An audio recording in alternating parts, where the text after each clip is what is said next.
So hello everyone and good morning सभी को। उम्मीद करता हूँ मेरी वॉइस प्रॉपर आ रही होगी सभी तक। एक बार कंफर्म करेंगे।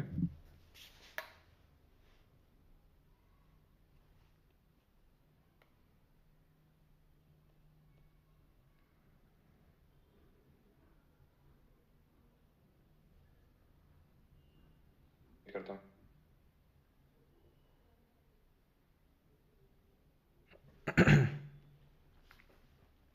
हाँ जी, तो स्टार्ट किया जाए फिर। आज हम लोग करने वाले हैं वैदिक एज। ठीक है, तो हम लोगों ने अभी कौन कौन सी एजेस देख ली हैं वो एक बार कर लेते हैं। ठीक है,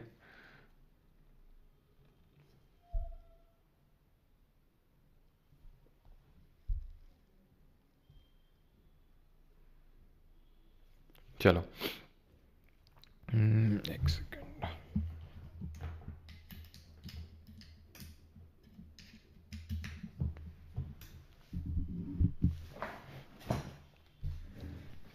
ये लाइव स्ट्रीम 3.0 की है? नहीं, ये 3.0 की नहीं है, ये 2.0 की है ना। हम लोगों ने टाइम मशीन से जो है पीछे जाके हम लोग ये लाइव कर रहे हैं। तो हम लोगों ने भी देखा है एक तो स्टोन एज। ठीक है, सबसे पहले। देन हम लोगों ने कल के लेक्चर में देखा था ब्रॉन्ज एज, है ना। कल के लेक्चर हम लोगों ने ब्रॉन्ज एज देखा था। ठीक है। yes। और आज हम लोग देखने वाले हैं आयरन एज। ठीक है, यहाँ से एक्चुअल में हिस्ट्री स्टार्ट होती है। ये थी हमारी प्री हिस्ट्री, ये थी प्रोटो हिस्ट्री, और ये है हिस्ट्री। प्री हिस्ट्री क्यों? क्योंकि यहाँ पर जो चीज़ें लिखी गई थी उसको हम डिसाइफ मतलब उसको मतलब लिखी नहीं गई थी। पहली बात तो स्टोन एज में, ब्रॉन्ज एज में जो लिखी गई थी उसको हम डिसाइफर नहीं कर पाए। दैट मीन्स इसको हम प्रोटो हिस्ट्री बोलते हैं। और आयरन एज का मतलब है जहाँ से हमें कुछ रिटन एविडेंसेस मिले। ठीक है, और यहाँ से हम पढ़ने वाले हैं वैदिक काल को, वैदिक एज को, जो कि टाइम पीरियड है from 1500 BC onwards to 600 BC। अब ये जो वैदिक एज है, जो वैदिक टाइम पीरियड है 1500 BC से लेकर 600 BC, इसको हम दो पार्ट में डिवाइड करते हैं। तो एक को बोलते हैं अर्ली वैदिक एज और दूसरे को बोलते हैं लेटर वैदिक एज। ठीक है, तो जो अर्ली वैदिक एज है वो 1500 से लेकर 1000 BC तक का जो टाइम पीरियड है, और जो लेटर वैदिक एज है वो 1000 से लेकर 600 BC के जो बीच का टाइम पीरियड है उसको हम बोलते हैं। लेकिन अभी सारी चीज़ें स्टार्ट कैसे हुई वो थोड़ा हम समझते हैं। तो एक्चुअल में ये माना जाता है कि यहाँ रशिया के साउथ में जो ये स्टेपीज थे, स्टेपीज हम लोगों ने पढ़ा था, ये ज्योग्राफी में क्या होते हैं जरा बताइए जल्दी से कमेंट में। Water steppes.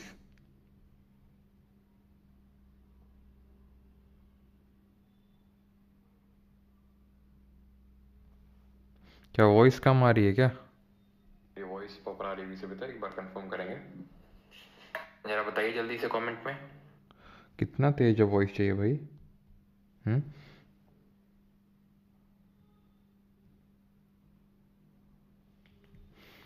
चलिए, तो अगर हम स्टेपीज की बात करेंगे तो ये हमारे थे टेम्परेट ग्रासलैंड्स। ठीक है, तो ये माना जाता है कि यहाँ पर एक ट्राइब, एक कबीला रहता था। ठीक है, जो टर्की में, यानी कि यहाँ पर जो तुर्की देश पड़ता है, वहाँ पर आने के बाद एक जो इसका सेक्शन है वो यहाँ पर इंडिया की तरफ माइग्रेट हुआ और एक चला गया यूरोप की ओर। ठीक है, एक चला गया इंडिया की ओर और एक चला गया यूरोप की ओर। अब यहीं पे माना जाता है, आपको पता है कल हम लोगों ने पढ़ा था ये कौन है, हमारे प्रीस्ट किंग है। तो पहले हड़प्पन सिविलाइजेशन था। काफ़ी सारी थ्योरीज हैं कि किस तरह से हड़प्पन जो हैं यहाँ से हटे। तो उनमें से एक थ्योरी ये भी है। तो काफ़ी सारी थ्योरीज तो कि ये बोलती हैं कि भाई क्लाइमेट चेंज हो सकता है, या फिर बाढ़ हो सकती है, या फिर अर्थक्वेक हो सकता है, मतलब अलग अलग थ्योरीज हैं।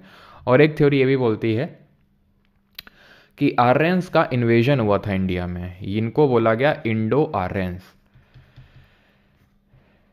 ठीक है, पहले तो इनको एक रेस कंसिडर किया गया। रेस इन दी सेंस, जैसे नहीं हिटलर ने रेस के दम पे बहुत लोगों का नरसंहार किया, तो लेकिन अब रेस ना उसको कंसिडर करके अब इसको एक लिंग्विस्टिक ग्रुप कंसिडर किया जाता है। वो लिंग्विस्टिक ग्रुप जो कि सेम है यूरोपियन लैंग्वेज से। ठीक है, तो जो इंडिया में हमारी लैंग्वेज बोली जाती है, चाहे जैसे संस्कृत है, तो उसको इंडो यूरोपियन फैमिली, एक फैमिली ऑफ लैंग्वेजेस है जिससे इंग्लिश भी बिलोंग करता है, उससे कंसिडर किया जाता है। बिकॉज ये माना जाता है कि यहाँ से जो एक कबीला यहाँ की ओर आया और वो वहाँ की मतलब एक यूरोप की ओर गया। तो ये हमें कैसे पता चलता है कि भाई यहाँ यहीं से ओरिजिनेट हुए, और इंडिया की जो लैंग्वेज है, जो मूल लैंग्वेज थी इंडो आर्यंस की, संस्कृत थी, जिसमें कि हमारे सारे वेदास लिखे गए, सारे वेद लिखे गए। और ये जो इंग्लिश लैंग्वेज है, इसमें सिमिलैरिटीज़ हमें देखने को मिलती हैं। कुछ हमारे इंस्क्रिप्शन है, जैसे कि भोगास कोई इंस्क्रिप्शन, ये टर्की में, टर्की का जो भोगास का इंस्क्रिप्शन है, यहाँ पे इंद्र वरुण, जो कि भगवान अभी तो चलो नहीं है, अभी तो हम शिव पार्वती है ना, गणेश, और मतलब ये हमारे डिफरेंट गॉड्स हैं। लेकिन उस टाइम पे, उस टाइम मतलब वैदिक काल में बहुत पहले इंद्र वरुण, आपने नाम तो सुना ही होगा, ठीक है, इंद्र वरुण इन सबको भी गॉड कंसिडर किया जाता था। ठीक है, रीजंस क्या थे वो भी हम देखेंगे, ठीक है, क्यों गॉड कंसिडर किया जाता था, उसके भी रीजंस थे। तो इनके जो नाम हैं वो हमें भोगास कोई इंस्क्रिप्शन में मिलते हैं, और साथ ही साथ कुछ ऐसे वर्ड्स हैं जिनको अगर आप थोड़ा सा ट्रेस करेंगे तो उनके रूट्स सिमिलर निकल के आते हैं, जो कि इंग्लिश में बोले जाते हैं और जो संस्कृत में, जैसे भ्राता है, भ्राता शब्द हम ब्रदर के लिए यूज़ करते हैं, ब्रदर एंड भ्राता सिमिलर साउंड कर रहे हैं। सप्त और सेवन, सप्त संस्कृत वर्ड है, सेवन उसी का इंग्लिश वर्ड है। अंदर, अंदर और अंडर, कहीं ना कहीं मीनिंग इनका सेम ही है, ठीक है। और अगर आप देखें तो साउंड भी, यानी इनका जो फोनेटिक्स है वो भी सिमिलर है। तो ये माना जाता है कि जो इंडो आर्यन है ये एक लिंग्विस्टिक ग्रुप है और वो यहाँ पर आया। ये एक थ्योरी है कि किस तरह से, और ये एक थ्योरी बोलती है कि नहीं, इन लोगों ने कोई हड़प्पन्स के साथ वॉर नहीं किया, अगर वॉर करते तो उसके हमें यहाँ पर पता चलते, एविडेंसेस मिलते, आर्कियोलॉजिकल एविडेंसेस मिलते, जो कि हमें मिले नहीं। तो हड़प्पन के जाने के बाद, या फिर हो सकता है हड़प्पन्स के साथ ही आके ये एसिमुलेट हो गए। हड़प्पन्स अपने, हमने कल देखा था अर्ली फेज, मैच्योर फेज और लेटर फेज, तो लेटर फेज आते आते तक हमने देखा था कि हड़प्पा यहाँ पे आ गए थे। तो ये माना जाता है कि एक थ्योरी है कि ये लोग आके इन्हीं के साथ एसिमुलेट हो गए, घुल मिल गए, ठीक है। ये जो आए इनको आर्यन बोला गया और इनको नॉन आर्यन बोला गया। ये भी एक थ्योरी चलती है अपने आप में, आर्यन थ्योरी और नॉन आर्यन थ्योरी, ठीक है। Aryan theory, non Aryan theory, जैसे कि ये जो साउथ इंडिया है ना, ये नॉर्थ साउथ डिवाइड के लिए भी काफ़ी चलता है। जो साउथ इंडिया वाले बोलते हैं कि हम यहाँ के एक इंडिजिनस पीपल हैं, यानी कि हम हैं ट्रू इंडियंस, और जो तुम हो तुम तो आर्यंस हो, मतलब नॉर्थ इंडियंस को बोलते हैं कि तुम तो आर्यंस हो, तुम तो बाहर से आए हो, ठीक है। तो ये काफ़ी सारी इसी वजह से क्लैशेस भी होते हैं कि कौन यहाँ का इंडिजिनस था और कौन बाहर से आया था। अब उस डिबेट में हमें नहीं जाना है, हमें पेपर निकालना है, एसएससी का एग्ज़ाम निकालना है बस, ठीक है। और उसके लिए जो चीज़ें हैं वो हमें पढ़नी है। तो वेद जो हैं ऐसे ही, अब देखो ये जो हमें वैदिक काल के बारे में कहाँ से पता चलता है कि आर्यंस आए और ये सब कुछ हुआ, सारी चीज़ें जो आज के लेक्चर में हम पढ़ने वाले हैं ये हमें वेदों से पता चलते हैं, जिनको कि आज के लेक्चर में हम देखने वाले हैं क्या होते हैं और इनकी इंपॉर्टेंस क्या है, सारी चीज़ें। इसी तरह वेदों की तरह ही एक ईरानियन टेक्स्ट है जो पारसी कम्युनिटी है उसका, मेनली जेंडा अवेस्ता इसको बोलते हैं, जेंडा अवेस्ता, ठीक है। ये चीज़ ध्यान रखिएगा, क्लियर हो गया। और बाल गंगाधर तिलक ने भी अपनी एक किताब लिखी थी जिसका नाम था the Arctic home to Vedas, जिसमें कि इन्होंने ये बताया था कि किस तरह से, मतलब इन्होंने आर्यन थ्योरी ही दी थी कि किस तरह से जितने भी भारतीय, सारे भारतीय आर्यंस हैं। तो इन्होंने, बाल गंगाधर तिलक ने अपनी किताब द आर्कटिक होम इन दी वेदास में ही बोला था कि किस तरह से ये आर्यन ट्राइब ही यहाँ पर आई थी, और सारे इंडियंस ही आर्यन फैमिली से बिलोंग करते हैं, जो कि एक लिंग्विस्टिक ग्रुप है। लिंग्विस्टिक ग्रुप का मतलब आई होप सभी को पता होगा, हम लोगों ने ज्योग्राफी में पढ़ा, लिंग्विस्टिक का मतलब होता है भाषा। भाषा के आधार पर जब हम डिवाइड करते हैं, रेस का मतलब एक काइंड ऑफ थोड़ा सा वैसा हो जाता है कि तुम अलग रेस से हो, नहीं तुम्हारा ब्लड अलग है, हमारा ब्लड अलग है, इस तरह से हम, तो उसमें काफ़ी डिवाइड बढ़ता है लोगों के बीच में, ठीक है। तो ऋग्वेद वो, अब चलो ऋग्वेद छोड़ दो, अब आते हैं वेद। वेद का मतलब होता है knowledge, it is the oldest text, ये सबसे पुराना टेक्स्ट है, यहीं से ही, क्योंकि अभी तक देख लो तुम्हारा, चाहे वो स्टोन एज था, कल जो हमने पढ़ा वो इंडस वैली सिविलाइजेशन यानी हड़प्पन एज हमने पढ़ा, यानी ब्रॉन्ज एज पढ़ा, हमने चालकोलिथिक एज भी पढ़ा, क्या कहीं पे कोई टेक्स्ट था? टेक्स्ट यहाँ से मिलना शुरू हुआ, ठीक है। टेस्ट कहाँ है, टेक्स्ट कहाँ है, टेक्स्ट यहाँ है, ठीक है। Meaning knowledge, they were orally passed, Shruti, Shruti का मतलब होता है सुन के, from one generation to another, और ये माना जाता है कि ये अपौरुषेय हैं, यानी कि इनको आदमी ने नहीं, किसी ने बोला था कि आदमी ने किसी बोला, फिर किसी ने सुना, फिर आगे जनरेशन पास किया, नहीं, सबसे पहले इसको गॉड ने बोला था, भगवान ने बोला था, देन उसके बाद मैन ने इसको सुना और one generation to another generation इसको पास ऑन करने का काम किया। तो अपौरुषेय का मतलब यही होता है कि इसको आदमी ने नहीं, भगवान ने क्रिएट किया, और सुन सुन के जो है इसको आगे बढ़ाया गया है। और फिर एक टाइम आने के बाद रफली हम बोल सकते हैं कि 3rd सेंचुरी BC, अब जब मैं बोलता हूँ 3rd सेंचुरी बोल रहा हूँ, 3000 जो हमारा है BC, ठीक है, 3000 BC, बिकॉज हमने देखा था रफली 2500 BC के अराउंड हमारा हड़प्पन एज ख़त्म हो गया था। तो अब 3000, अब ऐसा तो नहीं यार कि देखो यहाँ पर जो मैंने लिखा है, ठीक है, यहाँ पर जो मैंने लिखा है 1500 BC, तो ऐसा तो नहीं कि 1500 BC से ही एकदम से वैदिक काल शुरू हुआ, 600 BC में एकदम से ख़त्म हो गया। जैसे कल हमने देखा था कि जो हड़प्पन एज है वो 2500 से स्टार्ट हुआ और ख़त्म हो गया कब तक, 1750 तक। तो वो ऐसा तो है नहीं 1750 एकदम ख़त्म हो गया, हमें पता है कि वो लेटर हमने देखा था कि चलता रहा था अर्ली, मेच्योर और लेटर जो हड़प्पन फेज था, ठीक है। तो आप मान सकते हैं कि 3000 से 2000 या फिर रफली आप 2000 BC भी कंसिडर कर सकते हैं कि 2000 BC के अराउंड से वैदिक टेक्स्ट लिखा जाना मतलब शुरू होने लगा। अभी कैसे क्या था, अभी श्रुति यानी कि सुन सुन के एक जनरेशन से दूसरे जनरेशन में लोग पास ऑन कर रहे थे।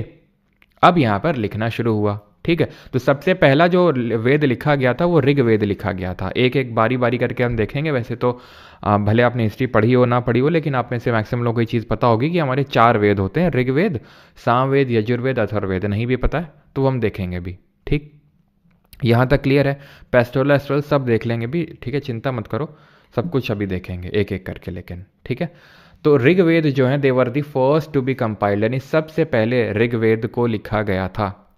और ये स्टार्ट होता है अग्निमीले पुरोहितम से, वो हम देखेंगे। एक श्लोक है ऋग्वेद में, बहुत सारे श्लोक हैं और उन्हीं को ही हम बोलते हैं क्या, हाइम्स बोलते हैं, ठीक है। और उन्हीं हाइम्स के कलेक्शन को बोल देते हैं क्या, संहिता। तो एक्चुअल में ये सब डिविजन्स हैं किसके, वेद, जो वेद है हमारे उनके सब डिविजन्स हैं।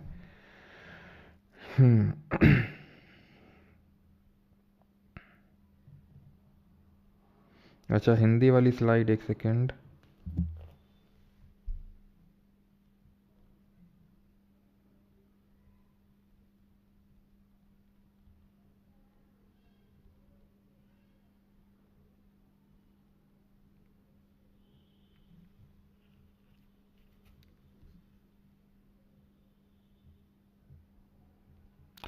आई थिंक आज हिंदी वाली अभी तक बनी नहीं है, ठीक है,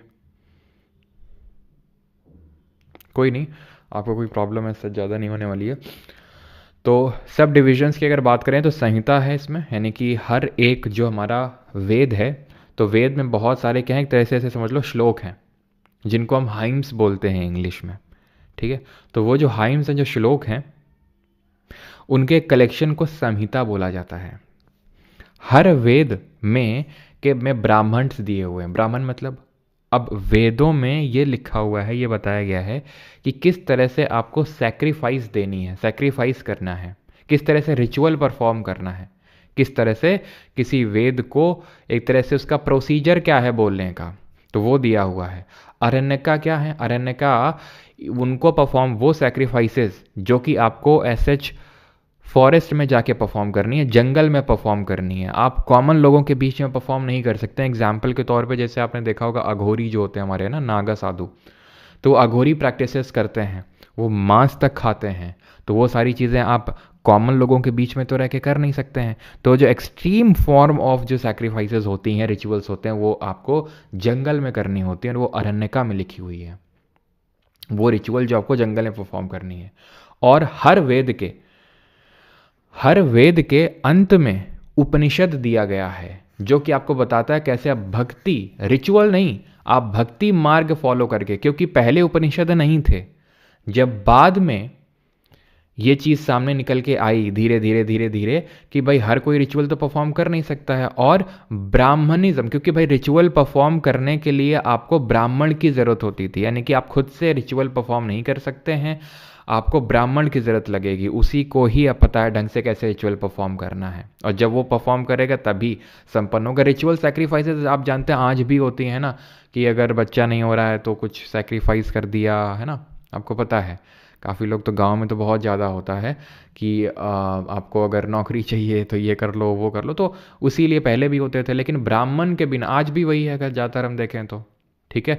तो ये जो ब्राह्मण्स और ये जो सैक्रिफाइसेस की जाती थी, ये ओपन में करी जाती थी, ऐसा सच कोई टेम्पल नहीं होता था, ऐसा सच कोई मंदिर नहीं होता था इसका, क्या होता था, ऐसे ओपन में इन सैक्रिफाइसेस को परफॉर्म किया जाता था।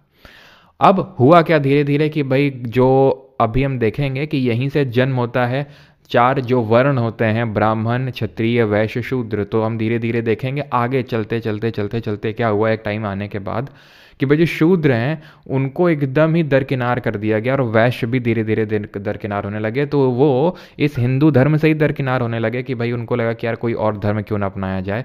तो इस वजह से फिर क्या किया गया, उपनिषद जोड़े गए एकदम अंत में, जिसमें कि आप मोक्ष की प्राप्ति कर सकते हैं। आपको उसके लिए एज सच बहुत ज़्यादा सैक्रिफाइसेस तो करने की ज़रूरत नहीं। देखो धर्म तो फॉलो करने की ज़रूरत है आपको, ठीक है, जो आपकी ड्यूटीज़ हैं अभी हम देखेंगे धर्म का मतलब क्या है, लेकिन आप इसको भक्ति मार्ग से कर सकते हैं, यानी डिवोशन टूवर्ड्स गॉड, भक्ति उसको बोलते हैं। आपने नाम सुना होगा आदि शंकराचार्य का, तो उन्होंने बताया था कि इस तरह से उपनिषद पे फोकस किया था उन्होंने बाकी चीज़ों को हटा के। तो ऑल्सो नोन एज वेदांत, क्योंकि ये वेदों के अंत में दिए हुए हैं इसलिए इनको वेदांत बोलते हैं। हर वेद के लास्ट में दिए हुए हैं ये, ठीक है, हर वेद के लास्ट में दिए हुए हैं। और इसमें टोटल 108 उपनिषद हैं। कितने उपनिषद हैं टोटल? 108 है नंबर में। अब हम एक एक करके जो सारे वेद हैं उसके बारे में पढ़ने वाले हैं। और जो सबसे पहला वेद आता है इसमें दैट इज ऋग्वेद, ठीक है, ठीक है। सबसे जो पहला वेद आता है यहाँ पर दैट इज ऋग्वेद, जो टोटल 10 मंडल का बना हुआ था, ठीक है। ऋग्वेद की अगर बात करेंगे तो इट वॉज दी ओल्डेस्ट वेदा, ठीक है। सबसे पहले अभी जैसे मैंने आपको बताया कि जो वैदिक एज है इसको हम दो पार्ट में डिवाइड कर सकते हैं। जो 1500 से 600 बीसी का टाइम पीरियड है इसको दो पार्ट में डिवाइड कर सकते हैं। 1500 से लेके 1000 तक अर्ली और 1000 से लेके 600 लेटर। किस बेसिस पे डिवाइड कर रहे हैं? इस बेसिस पे डिवाइड कर रहे हैं कि यहाँ पे जो कम्युनिटी थी वो अलग तरह की थी और धीरे धीरे कम्युनिटी चेंज होने लगी। कम्युनिटी चेंज का मतलब है यहाँ पर जैसे लिखा हुआ पेस्टोरल है, अर्ली वैदिक एज वाले पेस्टोरल है, नहीं चरवाहा टाइप है। यहाँ पर देखेंगे धीरे धीरे एग्रीकल्चर की ओर शिफ्ट हो गए। यहाँ पे विमेन की कंडीशन मतलब ठीक ठाक थी, यहाँ पर बेकार होने लगी। यहाँ पर मतलब चेंज हो गई सोसाइटी एक तरह से। वो क्या हुए चेंजेस वो हम देखेंगे अभी आगे, अभी सब यही नहीं पढ़ लेंगे। लेकिन क्या बेसिस है डिवीजन का, आई होप आप समझ गए कि हमने डिवाइड क्यों किया इसको। तो 1500 से 1000 बीसी यानी कि अर्ली वैदिक एज। और अर्ली वैदिक एज के बारे में जो हमें पता चलता है ऋग्वेद में पता चलता है, क्योंकि ऋग्वेद को ही इसमें कंपाइल किया गया था अर्ली वैदिक एज में। बाकी के जो 3 वेद हैं वो लेटर वैदिक एज में कंपाइल हुए थे। तो ऋग्वेद कोई एक किताब नहीं, 10 किताबों से एक तरह से मिलकर बना, 10 मंडल से मिलकर बना है।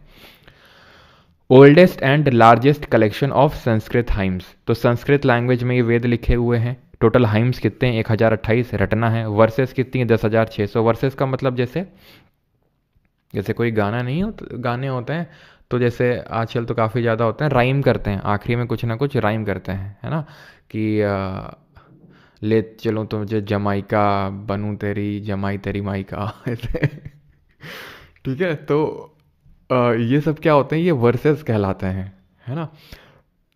तो 10,600 वह 1028 हाइम्स हैं और 10,600 वर्सेस हैं। हाइम्स रिसाइडेड बाय होत्री, यानी हाइम्स को कौन रिसाइड करता था, कौन जो बोलता था हाइम्स को, श्लोक को पढ़ता था, उसको होत्री बोलते थे। इस समय डीटीज का मतलब होता है भगवान। कौन कौन से भगवान इस समय प्रोमिनेंट थे? तो इंद्र, अग्नि, विष्णु, है ना, और वरुण, ये गॉड थे। अब इंद्र की इंपॉर्टेंस वहाँ पे सबसे ज़्यादा थी। हाँ हाँ समझ गए, ठीक है। पुरुष सूक्ता 10th मंडल और ये जो कबीर के 2 हाँ बिल्कुल। चलो भाई। अरे सर कुछ भी, ये आज फर्स्ट टाइम सुन रहा था। अच्छा बेटा ये गाना है, अब क्या गाना है वो मैं नहीं बताऊंगा, लेकिन यहाँ पर फोकस करो। तो ये हमारे गॉड्स थे, इंद्र, अग्नि, विष्णु, वरुण, ठीक है। गॉड्स के बारे में भी अभी देखेंगे डिटेल में कि किस तरह से इन गॉड की इंपॉर्टेंस धीरे धीरे कम होती गई, किन गॉड की इंपॉर्टेंस ज़्यादा होती गई। और वो भी हम देखेंगे क्या सिर्फ डीटीज यानी कि भगवान जो थे जिनके लिए ये श्लोक बोले जाते थे, हाइंस पढ़ी जाती थी, क्या सिर्फ मेल ही थे? ऐसा नहीं है, फीमेल भी थे, जैसे कि अदिति, है ना। अदिति कौन है? उषा। तो इनको गॉडेस ऑफ डॉन यानी जो सुबह होती है, तो अदिति जो है हमारी ये कौन है? सन गॉडेस, यानी कि जो भगवान सूर्य हैं उनकी मम्मी है अदिति जी, ठीक है। तो फीमेल गॉडेसेस भी थी, लेकिन उनकी उतनी इंपॉर्टेंस नहीं थी जितनी कि मेल गॉड्स की थी, ठीक है। तो गॉडेस ऑफ डॉन, डॉन मतलब जो सुबह का टाइम होता है, सुबह से जस्ट पहले का टाइम, ठीक है। गायत्री मंत्र लिखा गया था बाय सेज विश्वामित्र। किसके लिए लिखा गया था? गॉडेस सावित्री जी के लिए लिखा गया था।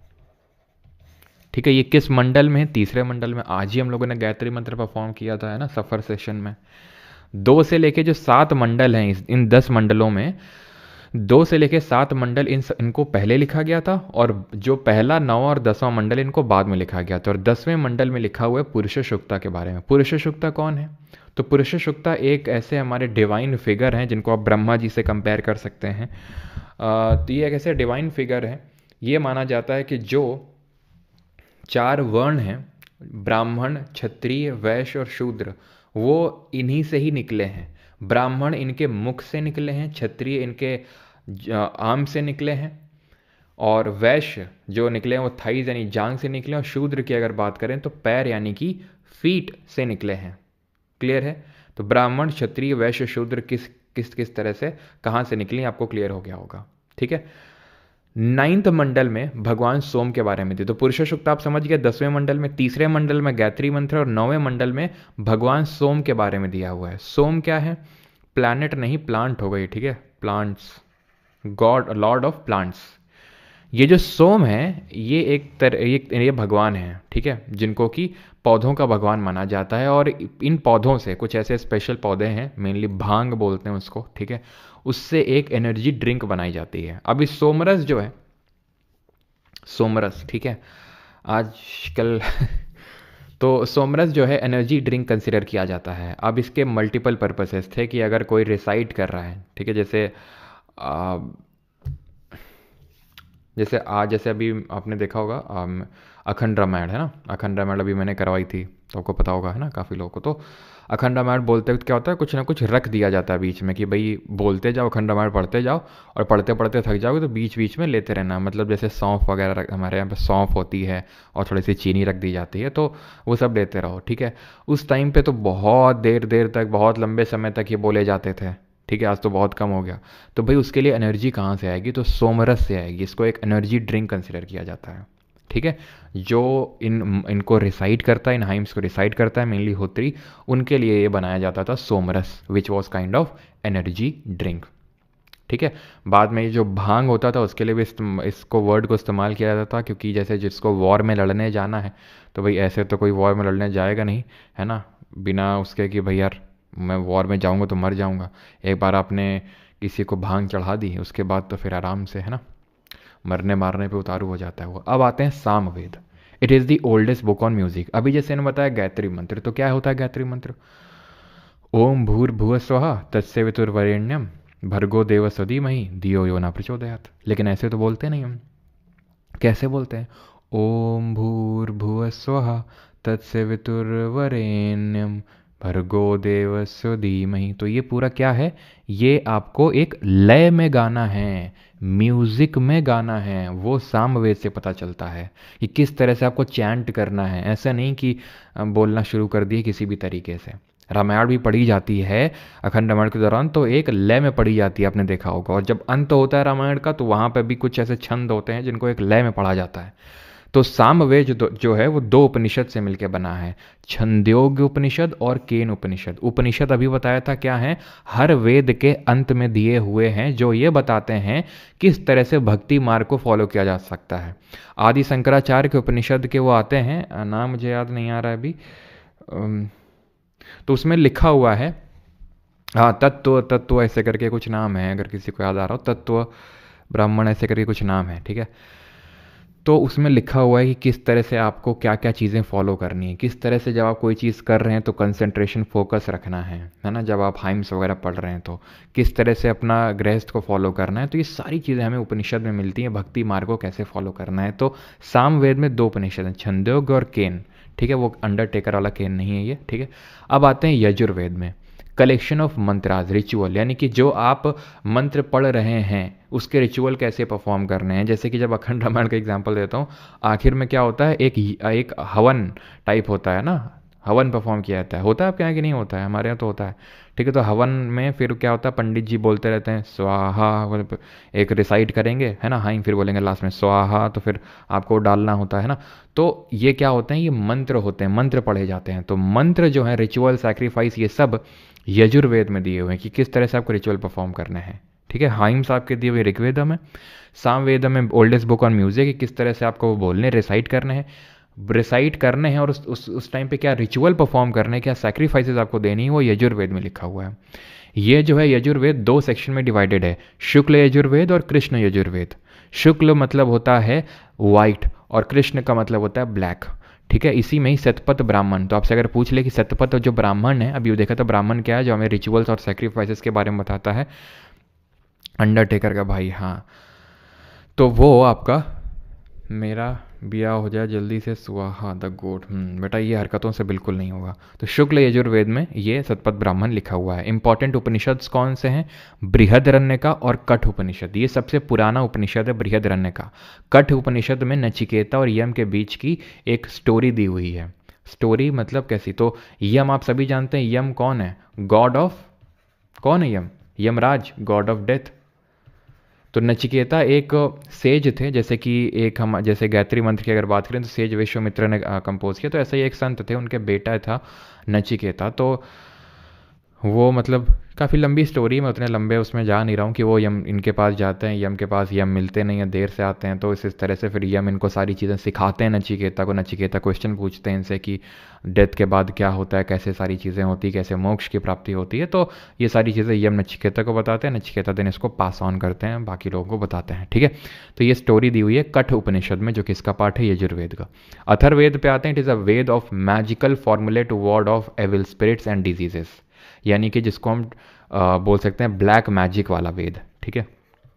ब्लैक मैजिक ये सबसे आखिर में आया था, ठीक है। जैसे मैंने बताया ऋग्वेद आपका अर्ली वैदिक एज का है, यानी 1500 से 1000 BC के टाइम का, 1500 से 1000 BC, 1000 से 600 के बीच में जो साम, यजुर और अथर्ववेद को कंपाइल किया गया था। ये 20 खंड में डिवाइडेड है। कितने खंड में? ऋग्वेद जैसे 10 मंडल में डिवाइडेड है, वैसे ये 20 खंड में डिवाइडेड है, विभाजित है। इसमें जो इंपॉर्टेंट उपनिषद हैं, क्योंकि हर वेद के अंत में उपनिषद हैं, ठीक है। तो इसमें है आपके कुछ दो इंपॉर्टेंट हमें जो याद रखने अपने पेपर के लिए, वो है मांडुक्य उपनिषद और महाउपनिषद। तो जो सत्यमेव जयते लिया गया है, which means truth only prevails, है ना, हमेशा सत्य की ही जीत होती है, वो मांडुक्य उपनिषद से लिया गया। और महाउपनिषद से लिया गया है वसुधैव कुटुंबकम, which means whole world is a family, which is taken from the chapter number 6 of Mahopanishad, is also in the Rigveda. तो चैप्टर नंबर 6 ऑफ महाउपनिषद से इसको लिया गया है। क्लियर है? तो ये जो अथर्ववेद है वो मैजिकल फॉर्मूले है ना। मैजिकल फॉर्मूले का मतलब हो गया कि किस तरह से, है ना, किस तरह से किसी को वशीभूत कर लेना है, किस तरह से टोना टोटका करके एग्ज़ाम पास कर लेना है। तो ये सारी जो चीज़ें हैं अथर्ववेद में दी हुई हैं, which is a book of which is a Veda of magical formulae to ward off evil spirit, है ना, कि भूत चढ़ गए हैं तो भूत उतार दिए, या फिर कुछ लगता है किसी की बुरी नज़र लग गई है तो बुरी नज़र के लिए कुछ कर, मतलब है ना, कि बुरी नज़र के लिए मिर्ची विर्ची लेके मिर्ची का धुआं कर दिया तो उससे तो वो सारी जो चीज़ें हैं वो आपको अथर्ववेद में मिलेंगी, विच is a kind of book on black magic, जो कि वेस्ट बंगाल साइड में ज़्यादा चलता है ना। खैर, जिसको हम तांत्रिसिज्म भी बोलते हैं। तो ये हमारे 4 वेद थे, ठीक है। अब इन 4 वेदों से डिफरेंट स्कूल ऑफ फिलॉसफी निकल के आए, जिनको कि हम ऑर्थोडॉक्स स्कूल ऑफ फिलॉसफी बोलते हैं, ऑर्थोडॉक्स सेक्ट के नाम से जानते हैं। अभी स्कूल ऑफ फिलॉसफी का मतलब ये होता है कि जैसे फॉर एग्जांपल मैं भी वेद में बिलीव करता हूँ, तुम भी वेद में बिलीव करते हो, लेकिन हमारा वेदों को देखने की और वेदों की ओर देखने का जो नज़रिया है वो अलग अलग है। हमारा एंड गोल अलग है कि हमें मोक्ष की प्राप्ति करनी है, लेकिन हम उसको कैसे इंटरप्रेट कर रहे हैं वो अलग अलग तरीके हैं, ठीक है। तो वो वहीं से आते हैं डिफरेंट स्कूल्स ऑफ फिलॉसफी। सब ये जो 6 स्कूल ऑफ फिलॉसफी सब के सब वेदों में बिलीव करते हैं, चाहे संख्य स्कूल ऑफ फिलॉसफी हो, चाहे न्याय हो, चाहे वैशेषिका हो, चाहे योग हो, चाहे उत्तर मीमांसा हो, चाहे पूर्व मीमांसा हो। लेकिन अंतर क्या है? अंतर ये है कि किस तरह से उनका इंटरप्रिटेशन था। जैसे न्याय है, गौतम गंभीर वाले गौतम नहीं, ये अलग है हमारे गौतम, एक सेज थे, ठीक है। तो इनका थोड़ा साइंटिफिक अप्रोच था, ठीक है। वैशेषिका की अगर बात करें तो इस स्कूल ऑफ फिलॉसफी को कन्नड़ ने प्रपोज किया था, जो मेटाफिजिक्स की बात करते थे। उन्होंने एटम के बारे में सबसे पहली बार यहीं पे बात करी गई थी, एटम के बारे में, कि किस तरह से हर कोई एक बहुत ही सूक्ष्म एटम का बना हुआ है। योग, किस तरह से हम योग का मतलब क्या होता है? Union of body and mind का हम यूज करके मोक्ष की प्राप्ति कर सकते हैं। तो ये अलग अलग क्या है? स्कूल्स ऑफ फिलॉसफी हैं। क्वेश्चन क्या पूछेगा? कितने स्कूल ऑफ फिलॉसफी है? आंसर 6। फिर दूसरा जो क्वेश्चन बनेगा वो है कि इस स्कूल ऑफ फिलोसफी को किसने प्रपोज किया था, तो संख्य कपिल, ऐसे याद कर लो, शंख जो होता है ना बजाने वाला, तो शंख कपिल बजाते हैं। गौतम गंभीर सबको न्याय देते हैं, सबसे लड़ लड़ के न्याय देते हैं सबको। वैशेषिका कन्नड़, ठीक है, कन्नड़ वैशेषिका। योग सबको पता है पतंजलि। उत्तर मीमांसा, उत्तर मीमांसा को वेदांत स्कूल ऑफ फिलोसफी बोलते हैं, बिकॉज ये फिलोसफिकल टीचिंग ऑफ उपनिषद में ज़्यादा बिलीव करते थे कि हम उपनिषद यानी कि भक्ति मार्ग को फॉलो करके मोक्ष की प्राप्ति करेंगे। तो ये प्रपोज किया था बद्रायन ने। और पूर्व मीमांसा की अगर बात करेंगे तो जो जामिनी है उन्होंने इसको प्रपोज किया था। पी से पूर्व मीमांसा और ऐसे कुछ जेपी करके याद कर लो, जेपी नड्डा, ठीक है, जैमिनी और पूर्व मीमांसा, ठीक है। आगे बढ़ें। वेदांग क्या होते हैं? देखो वेदांत तो उपनिषद होते हैं, लेकिन वेदांग क्या होते हैं? ये भी 6 होते हैं, जैसे हमारे स्कूल ऑफ फिलोसफी 6 हैं वैसे वेदांग भी 6 होते हैं। ये टूल्स हैं टू अंडरस्टैंड दी वेद, यानी वेदों को किस तरह से हम समझें, वेदों को किस तरह से पढ़ा जाए, ठीक है। तो उसके लिए हमें ये 6 वेदांगों की ज़रूरत होती है। हमें फिनेटिक्स की नॉलेज होनी चाहिए, किस तरह से प्रैक्टिस करना है, हमें ग्रामर की नॉलेज होनी चाहिए, हमें वर्ड्स की नॉलेज होनी चाहिए, हमें लाइट की नॉलेज होनी चाहिए, प्लस जो पोइटिक मैटर होता है उसकी हमें नॉलेज होनी चाहिए, ठीक है। तो जो फोनेटिक्स होता है उसको हम बोलते हैं, फोनेटिक्स मतलब जो जनरल नॉलेज एक काइंड ऑफ होती है, तो उसको हम बोलते हैं शिक्षा, ठीक है। तो उसको हम बोलते हैं शिक्षा। शिक्षा, प्रैक्टिस, कल्प, ग्रामर, व्याकरण, एटिमोलॉजी, एटिमोलॉजी जो वर्ड से डील करता है, ठीक है। फोनेटिक्स काइंड ऑफ हो गया साउंड से जो डील करता है, किस तरह का साउंड आना चाहिए। एटिमोलॉजी मतलब वर्ड्स, ये वर्ड्स की आपको नॉलेज होनी चाहिए, तभी तो आप वेद पढ़ सकते हो। अभी अगर आप वेद पढ़ने जाओगे तो आपको ऐसे डायरेक्टली समझ नहीं आएंगे, उपनिषद भले आपको समझ में आ जाए, लेकिन अगर आप बाकी पढ़ने जाओगे तो आपको बहुत मतलब 90% चीज़ें समझ नहीं आएंगी। तो उसके लिए आपको इन सब चीज़ों की ज़रूरत पड़ेगी। Etymology Nirukta, study of light, ज्योति जिसको बोलते हैं, और पोइटिक मैटर जिसको बोलते हैं छंद, ठीक है। ये हो गया आपका साउंड, ये हो गया आपका कल्प मतलब किस तरह से प्रैक्टिस करना है, ग्रामर की नॉलेज हो गई, वर्ड्स की नॉलेज हो गई, लाइट और पोइटिक मैटर। तो 6 वेदांग होते हैं और ये 6 वेदांग जो है आपको पता होने चाहिए, ठीक। क्लियर है यहां तक सभी को? कोई डाउट तो नहीं है? आगे बढ़े अभी। सबका सही है, चलो।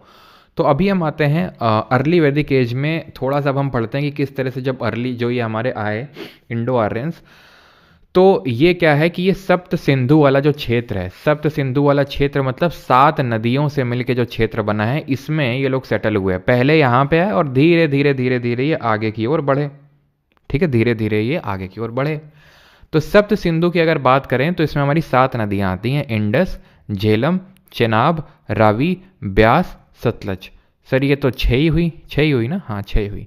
एक है हमारी इसमें जिसको हम बोलते हैं सरस्वती, जो कि एक मिथिकल रिवर कंसिडर की जाती है। मिथिकल इन दी सेंस कि वेदों की टाइम पे रही होगी, अभी तो नहीं दिखती है, ठीक है। अभी क्या दिखती है? नहीं। तो इसको जैसे कि जो अभी कुंभ ऑर्गेनाइज होने वाला है, तो ये कुंभ कहाँ पर ऑर्गेनाइज होने वाला है? तो कुंभ आपका ऑर्गेनाइज होने वाला है इन दी प्रयागराज, है ना, जिसको महाकुंभ बोलते हैं। तो प्रयागराज में ही क्यों होने वाला है? क्योंकि यहाँ पर इन तीनों नदियों का जो है क्या होता है? संगम होता है। क्या चीज़, ये किसका कमेंट आया रहा है? चलो ठीक है। तो ये चीज़ है। तो सप्त सिंधु में ध्यान रखना इनका पुराना नाम क्या है। तो इंडस का है सिंधु, झेलम का है वितास्ता, चेनाब का है अस्किनी, रावी का है पुरुषनी, ब्यास का है बिपाशा और सतलज का है शुतुद्री, ठीक। ये हमने ज्योग्राफी में पढ़े थे जब इंडस और उसकी ट्रिब्यूटरी पढ़ रहे थे, तो वहाँ पर हमने ये देखा था, ठीक है, कि किस रिवर का एंशिएंट नेम क्या है, ठीक है। तो ये सारे जो एंशिएंट नेम है आपको पता होने चाहिए। सर संहिता क्या होता है? संहिता यार बताया तो मैंने, जो कलेक्शन ऑफ हमारे हाइम्स हैं उनको हम संहिता बोलते हैं। और रीत होता है आपका जो नेचुरल ऑर्डर होता है, वो भी रीत भी अभी हम देखेंगे रीत क्या चीज़ होती है। रीत होता है आपका जो नेचुरल ऑर्डर जिसको बोलते हैं, ठीक है। अब ये हिमवंत और मुंजवंत क्या है, ये हमें ऋग्वेद में देखने को मिलते हैं। तो सप्त सिंधु कहाँ पर मेंशन्ड है? ये इन नामों से सप्त सिंधु मेंशन्ड है ऋग्वेद में, कि भाई ऋग्वेद में ये मेंशन्ड है कि एरिया जो सप्त सिंधु का एरिया है, that is the area drained by this 7 reverse, यहाँ पर सबसे पहले आर्यन ट्राइब आई। और हिमवंत और मुंजवंत भी मेंशन्ड है। हिमवंत मतलब हिमालय से इंटरप्रेट किया होगा उन लोगों ने, ऐसा हम मानते हैं। और मुंजवंत बोला होगा किसको, हिंदू कुश जो माउंटेन रेंजेस उसको, बिकॉज ज्योग्राफी तो सेम ही रही होगी ना उस टाइम पे भी। आज से हम कितने साल पहले की बात कर रहे हैं, रफली 3,500 साल पहले की। अगर हम 1500 BC अगर मैं बोल रहा हूँ तो रफली 3,500 साल पहले, तो ज्योग्राफी तो सेम ही रही होगी ऑलमोस्ट। अब हुआ क्या था इस टाइम पे, ऋग्वेद में ही मेंशन्ड है एक बैटल जिसको हम बोलते हैं 10 राजन युद्ध, बैटल ऑफ 10 किंग्स, जो 10 राजाओं के बीच में युद्ध हुआ था। तो ये जो इंडो आर्यंस आए थे यहाँ पर, तो ये डिफरेंट ट्राइब्स में बट गए थे। तो इसमें एक ट्राइब थी जिसको भारत ट्राइब बोलते हैं, जिसके नाम पे हमारे देश का नाम पड़ा भारत। ठीक है, भारत।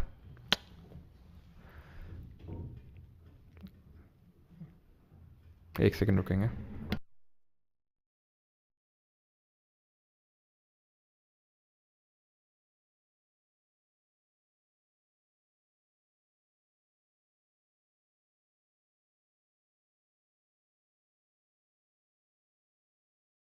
चलिए, तो जो भारत ट्राइब थी इसके बीच में वर्सेस, ठीक है, यहाँ पर 10 किंग्स थे, ठीक है, वर्सेस 10 किंग्स। ये 10 किंग्स जो 5 आर्यन ट्राइब थी और 5 नॉन आर्यन ट्राइब थी। नॉन आर्यन मतलब जो इंडिजिनस यहीं पे रहते होंगे पहले, वो सब मिल के भरत। भरत जो ट्राइब थी इसके किंग थे, जो लीडर थे वो थे सुदास। ठीक है, इनके बीच में ये युद्ध हुआ था और ये युद्ध जीता किसने था, जीता था भरत ने। ठीक है, भरत ट्राइब के जो लीडर थे सुदास ने। और ध्यान रखिएगा ये हुआ कहाँ पे था, ये आपका Parushni that is Ravi river के किनारे हुआ था। ठीक है, on the banks of Parushni river. Parushni river का मतलब हो गया आपका जो रावी रिवर है उसके ये पास में हुआ था। ठीक है, क्लियर है कि भरत ट्राइब यहाँ पर विक्टोरियस हुई। और आगे चल के हम देखेंगे कि यही जो भरत ट्राइब है, ठीक है, इसकी एक इन 10 राजाओं में से एक ट्राइब थी पुरुष। ठीक है, तो ये दोनों मिल गए थे आपस में और इन्होंने बना लिया था कुरु ट्राइब बना लिया था। और इसी कुरु ट्राइब के ही 2 पार्ट थे, 2 क्लैन थे जिनको हम जानते हैं कौरव और पांडव, जिनके बीच में महाभारत का युद्ध होता है आगे चल के। ठीक है, तो ये बैटल ऑफ 10 किंग्स ध्यान रखिएगा, 10 राजन युद्ध, जो भरत ट्राइब वर्सेस 10 राजा, जो 5 आर्यन ट्राइब और 5 नॉन आर्यन ट्राइब से बिलोंग करते थे, उनके बीच में हुआ था। और जीता कौन था, सुदास, भरत ट्राइब के सुदास। अब यहां पर हम डिस्कस करेंगे कि सोसाइटी किस तरह की थी। तो सोसाइटी में 4 वर्ण थे जो अभी हमने देखा, ब्राह्मण, क्षत्रिय, वैश्य और शूद्र। ये जो वर्ण सिस्टम था ये हेरिडिटरी नहीं था। जैसे कि ब्राह्मण का बेटा ब्राह्मण होगा ऐसा नहीं, क्षत्रिय का बेटा क्षत्रिय होगा ऐसा नहीं, शूद्र का बेटा शूद्र होगा ऐसा नहीं है। वो आपका प्रोफेशन पे बेस्ड होता था। प्रोफेशन का मतलब है कि जो आप काम करते हो उसके बेस पे।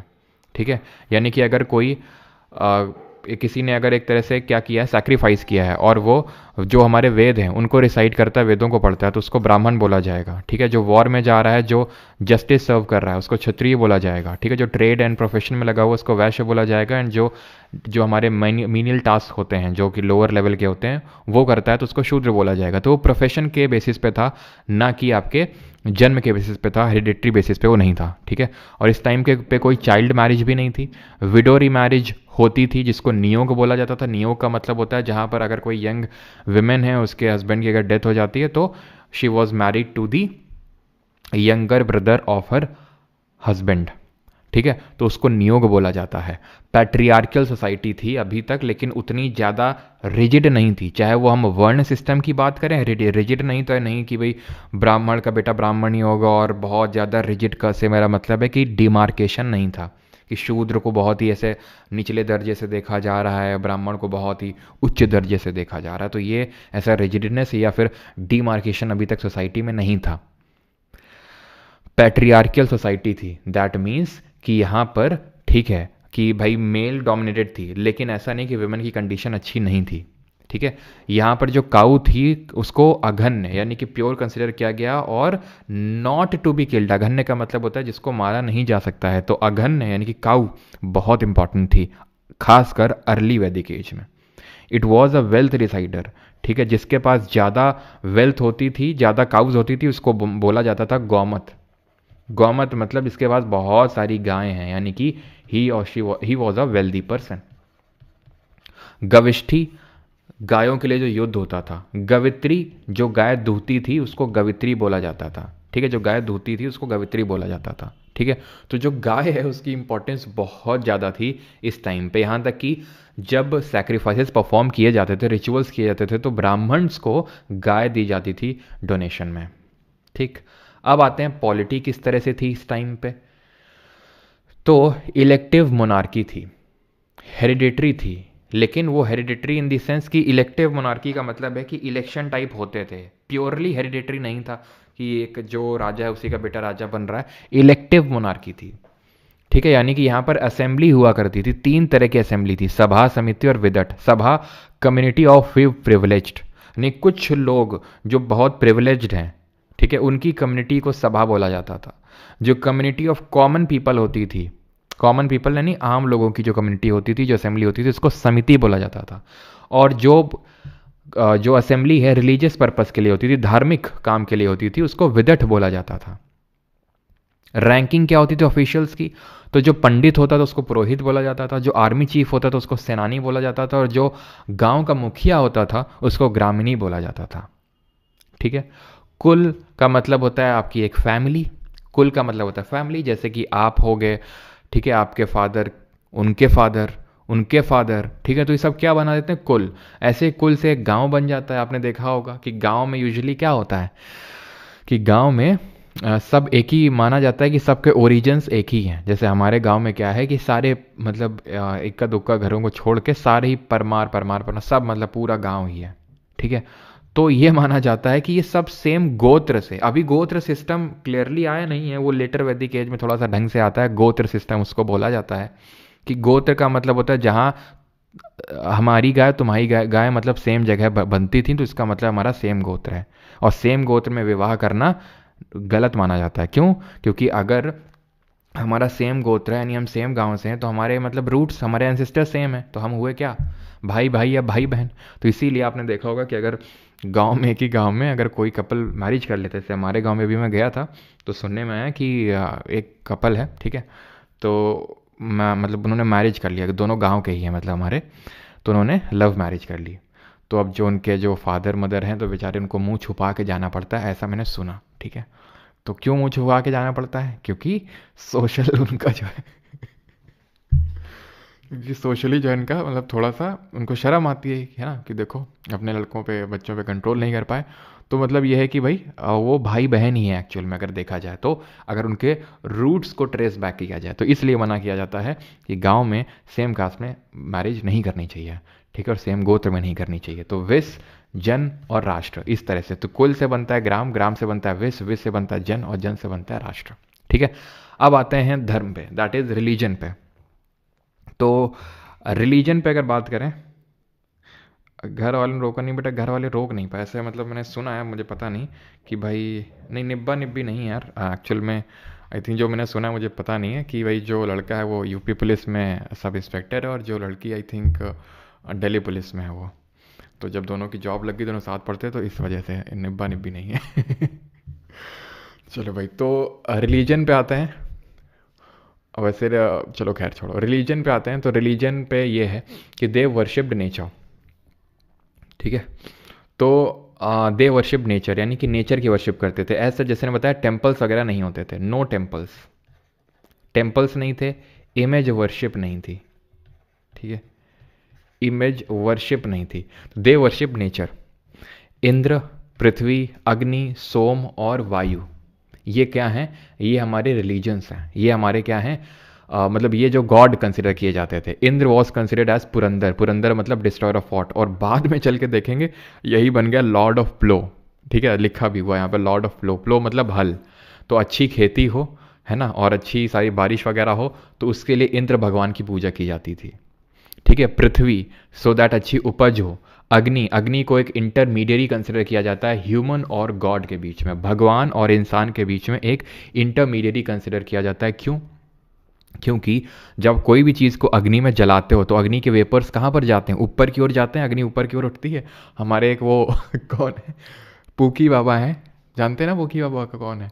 तो पोकी बाबा का आई थिंक एक कोई वीडियो देख रहा था, उसमें यही कोई ऐसा लॉजिक बता रहे थे, पता नहीं क्या अग्नि ऊपर की ओर क्यों उठती है, पता नहीं याद नहीं, लेकिन कुछ ऐसा बता रहे थे वो। तो अग्नि ऊपर की ओर जाती है तो ये माना जाता है कि वो ह्यूमन वो भगवान तक पहुंचती है, तो it is a kind of intermediate between human and God. तभी जब कोई सैक्रिफाइस वगैरह परफॉर्म किया जाता है तो हवन किया जाता है, और हवन में आपको पता है ना अग्नि वगैरह। सोम हमने देख लिया ना, जो 9th मंडल में मेंशनड है। और एक चीज़, ये जो भी हमने वॉर देखा था, ये पता है किस मंडल में है? It is mention in the 7th मंडल, ठीक है, ये 7वें मंडल ऑफ ऋग्वेद में है, ये 7th मंडल में। क्लियर? तो ये चीज़ है। And Rudra God of animal, इनकी इंपॉर्टेंस बाद में चल के और ज़्यादा बढ़ जाती है लेटर वैदिक एज में। अदिति के बारे में बता दिया मैंने, मदर ऑफ गॉड्स, और ये भगवान सूर्य की मदर थी। सावित्री, जिनके लिए गायत्री मंत्र डेडिकेटेड है, जो विश्वामित्र ने लिखा। और कोई ज़्यादा एनिमल वर्शिप नहीं थी, टेम्पल में कोई वर्शिप नहीं होती थी, टेम्पल में भी ऐसा कोई सैक्रिफाइस परफॉर्म नहीं किया जाता था, ओपन सैक्रिफाइस किया जाता था, और इमेज वर्शिप उस टाइम पे नहीं होती थी। ठीक है, पॉटरी वॉटरी पे आगे बढ़ें। चलो मुझे याद दिलाना कि मुझे आपको, अगर यहाँ पर नहीं लिखा होगा तो मुझे आपको बताना है, एंड दैट इज़ अबाउट कि कौन कौन सी तरह की सैक्रिफाइसेस होती थी। मैं आपको एक कहानी बताऊंगा फिर वहाँ पे किस तरह से घोड़े अश्वमेघ यज्ञ को परफॉर्म किया जाता था। ठीक है, पॉटरी इस समय पे ऑकरे कलर्ड होती थी। मैं किस टाइम की बात कर रहा हूँ sir and ma'am? Early Vedic as की बात कर रहा हूँ। ठीक है, तो ऑकरे तो मोस्टली ऑकरे नहीं थी, ठीक है, ब्लैक एंड रेड वेयर भी थी, और धीरे धीरे ये पेंटेड ग्रे वेयर में आ गई थी लेटर वैदिक एज में। ऑकरे कलर्ड कहाँ पर थी? ये मोस्टली हमारे चालकोलिथिक एज या फिर हमारा जो हड़प्पन एज था, हड़प्पन में ही ऑकरे के साथ साथ डेवलप होने लगी थी ब्लैक एंड रेड वेयर, जो कि वैदिक काल में भी चल के आई। ब्लैक एंड रेड वेयर भी ध्यान रखना है, यहाँ पे BRW इन शॉर्ट लिख रहा हूँ, ठीक है, BRW। अब आते हैं लेटर वैदिक एज में, 1000 BC से 600 BC। यहाँ यहीं पे कंपोज हुए थे साम, यजुर और अथर्ववेद। ठीक है, other 3 Veda was compose there. Ganga Yamuna doab, मतलब क्या हुआ इसका? तो मतलब ये हुआ कि Aryans expanded from Punjab to western UP. अब क्यों एक्सपैंड कर पाए होंगे? गेस करो। यहाँ पर सबसे पहले तो ये लोग यहाँ पर थे, ठीक है, जो इंडो आर्यन ट्राइब आई थी तो सप्त सिंधु वाले क्षेत्र में थी, लेकिन धीरे धीरे वो कहाँ पर बढ़ी? आगे की ओर बढ़ी, गंगा यमुना द्वाब। और द्वाब आपको पता है, मैंने पढ़ाया था ज्योग्राफी, हम लोगों ने पढ़ा था, द्वाब का मतलब होता है एरिया बिटवीन दी 2 रिवर्स, और land between 2 rivers which is called as doab. Alright, तो यहां पर यह ध्यान रखना है कि यहां पे आयरन का इन्वेंशन हो, मतलब आयरन इन लोगों को पता चल गया था। अब आपको पता चला है, मतलब अब ये मैंने आपको पहली बात बताई थी कि जब हम लोगों ने क्वेश्चन किया था कि चैल्कोलिथिक एज के टाइम पे, कॉपर एज के टाइम पे शिफ्टिंग कल्टीवेशन नहीं था, ऐसा एक CDS में क्वेश्चन आया था कि वो शिफ्टिंग कल्टीवेशन प्रैक्टिस करते हो। तो मैंने लॉजिक बताया था कि भाई शिफ्टिंग कल्टीवेशन का मतलब है स्लैश एंड बर्न, आपको काटना पड़ेगा, जलाना पड़ेगा, लेकिन उसके लिए आयरन चाहिए, आयरन था नहीं वहाँ पर, यहाँ पे आ गया। तो अब ये एक्सपैंड कर सकते हैं तेजी के साथ, तो दे एक्सपैंडेड, यानी कि वो यहाँ से नीचे उतरना शुरू की है। जैसे अभी मैंने आपको पीछे बताया था कि किस तरह से जो भरत ट्राइब थी, उसके जो राजा थे, है ना, जो हमारे सूदास थे, उनकी विक्ट्री हुई थी। तो बाद में उन्होंने जो हमारे जो जिनके खिलाफ वो लड़े थे, 10 ट्राइब में से एक ट्राइब थी पुरुष, ठीक है, तो उनके साथ मर्ज करके उन्होंने एक बना लिया था कुरु, ठीक है, कुरु बना लिया था, ठीक है। और इन्हीं कुरु ट्राइब के 2 क्लैन थे, पांडव और कौरव, जिनके बीच में महाभारत युद्ध होता है समथिंग इस टाइम पे। और ये महाभारत वेद व्यास जी के द्वारा कंपोज की जाती है 4th सेंचुरी AD में, 400 AD के टाइम पे, गुप्ता एरा के टाइम पे जाके, ठीक है, लिखा जाता है इसको। क्लियर है? तो कुरु और एक और ट्राइब यहाँ पर बन गई पांचाल। तो ये हस्तिनापुर जो प्रेजेंट डे जो उत्तर प्रदेश का रीजन है, western Uttar Pradesh, that is Meerut के आसपास वाला जो रीजन है, वहाँ पर ये जो है एक्सपैंड होते हैं, ठीक है। Towards the later Vedic period they shifted from doab area to eastern UP, यानी कि वेस्टर्न यूपी से धीरे धीरे ईस्टर्न यूपी। और यहीं से हमारा स्टार्ट होगा क्या? 600 BC से महाजनपद, महाजनपद, जन मतलब ट्राइब, पद मतलब जहां फुट पड़ गया, पैर पड़ गए, वो एरिया हो गया भाई। उस टाइम तो ऐसा तो है नहीं ना कि पूरा मैप ऐप बना हुआ है कि भाई ये हमारा मैप है, तुम्हारा मैप है, जहाँ हमारा पैर पड़ गया वो हमारा, ठीक है। महा का मतलब एक बड़ा एरिया, तो महाजनपद, यहीं से हम आगे स्टार्ट करेंगे 600 BC से, ठीक है। एक्सपेंशन क्यों पॉसिबल हो पाया? बिकॉज आयरन वेपन्स थे और हॉर्सेस इनके पास थे, क्योंकि जैसे हमने देखा ये सेंट्रल एशियन ट्राइब थी, है ना। टर्की, हमारा जो स्टेपी वाला एरिया वहाँ से टर्की में है, टर्की से यहाँ पर आए तो वो हॉर्सेस के थ्रू ही आए होंगे, ऐसे चल के तो नहीं आए होंगे, ठीक है। तो हॉर्सेस की नॉलेज थी इनको, जो हमारे हड़प्पन्स के पास नहीं थी, हमने देखा था। और आयरन के बारे में इनको नॉलेज थी, ये कैसे हमें पता चलता है? तो ऋग्वेद में ही आगे चल के बाद में, सॉरी, ऋग्वेद के जो मेरे आगे वेद आते हैं, खासकर जो सामवेद और यजुर्वेद, ऋग्वेद नहीं, सामवेद और यजुर्वेद, वहाँ पर कृष्ण अयाज और श्याम अयाज, अया का मतलब होता है मेटल और कृष्ण और श्याम का दोनों का मतलब होता है ब्लैक। तो ब्लैक मेटल क्या होता है, काले कलर का जो हमारा मेटल धातु होती है वो आयरन ही होती है। तो लेटर वैदिक एज में, तो इसलिए हम बोलते हैं कि अर्ली में नहीं पता चला इनको आयरन के बारे में, लेटर में पता चला, क्योंकि अर्ली में तो ऋग्वैदिक कंपोज हो गया था और वहाँ पे इसके बारे में मेंशन नहीं है। बाकी के जो आगे वेदास हैं उनमें मेंशनड है, तो इसलिए लेटर वैदिक एज में जाके इनको आयरन के बारे में, लोहे के बारे में पता चला। Alright, clear. Agriculture was the chief means of livelihood, यानी कि ये पैस्टोरल कम्युनिटी से एग्रीकल्चर की ओर शिफ्ट हो गए। ऐसा नहीं कि अर्ली वालों को एग्रीकल्चर की नॉलेज नहीं थी, लेकिन मेनली पैस्टोरल कम्युनिटी थे जो बाद में धीरे धीरे एग्रीकल्चर की ओर शिफ्ट हो गए। King also did manual labour in the field, है ना, जो राजा होते थे वो भी मतलब फील्ड में लेबर करते थे, ठीक है, काम करते थे। व्रीहि, राइस को वहाँ पे लिखा गया, वेदों में राइस को, चावल को व्रीहि लिखा गया है, ठीक है। वुडन प्लॉशेयर वगैरह भी हमें यहाँ पर देखने को मिले हैं। पॉलिटिकल ऑर्गेनाइजेशन किस तरह से था, लेटर वैदिक एज में बात करें सेंट्रलाइज होने लगा था ये। सभा में विमेंस अलाउड नहीं थी, पहले अलाउड थी सभा में, जो कि क्या होती थी, असेंबली ऑफ फ्यू, यानी कि जो थोड़े ऊपर क्लास के बिलोंग करते हैं उनको बोला जाता था, उनकी असेंबली को बोला जाता था सभा। अब ये सभा में विमेंस को हटा के, and it was dominated by Brahmins.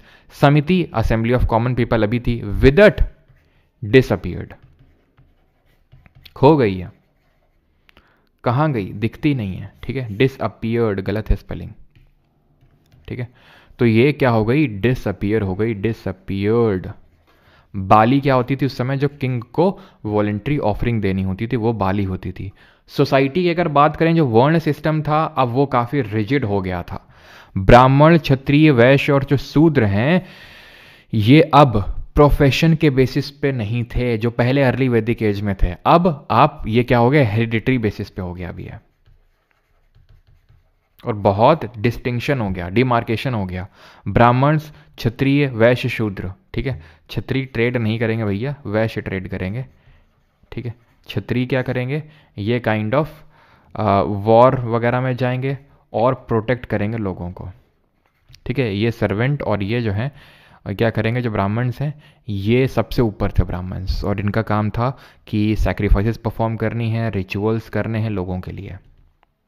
और धीरे धीरे ये होने लगा कि ये सब जो है शूद्र के लिए नहीं है, रिचुअल्स और सैक्रिफाइसेस, उसको नीचे ही रहना है।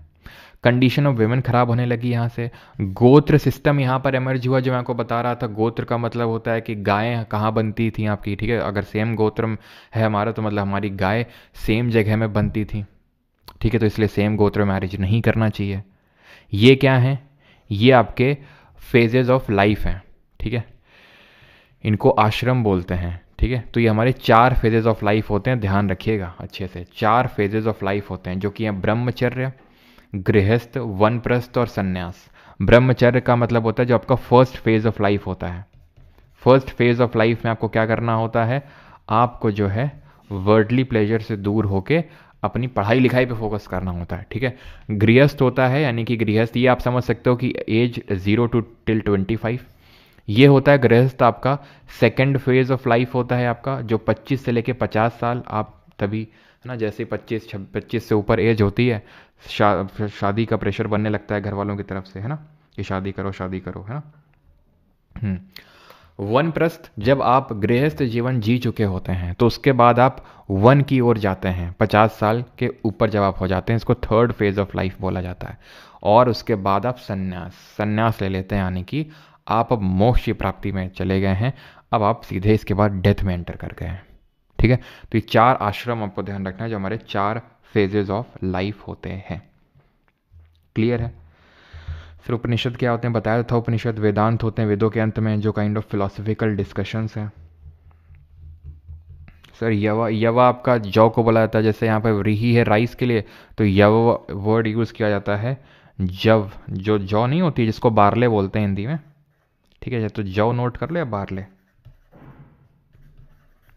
ठीक। और किसी कोई डाउट है यहाँ तक, जल्दी से बताएंगे। फिर हम मैरिज के टाइप्स देखेंगे और फिर आप बताइएगा कि आप किस तरह की शादी करने वाले हैं, किस टाइप की मैरिज करने वाले हैं।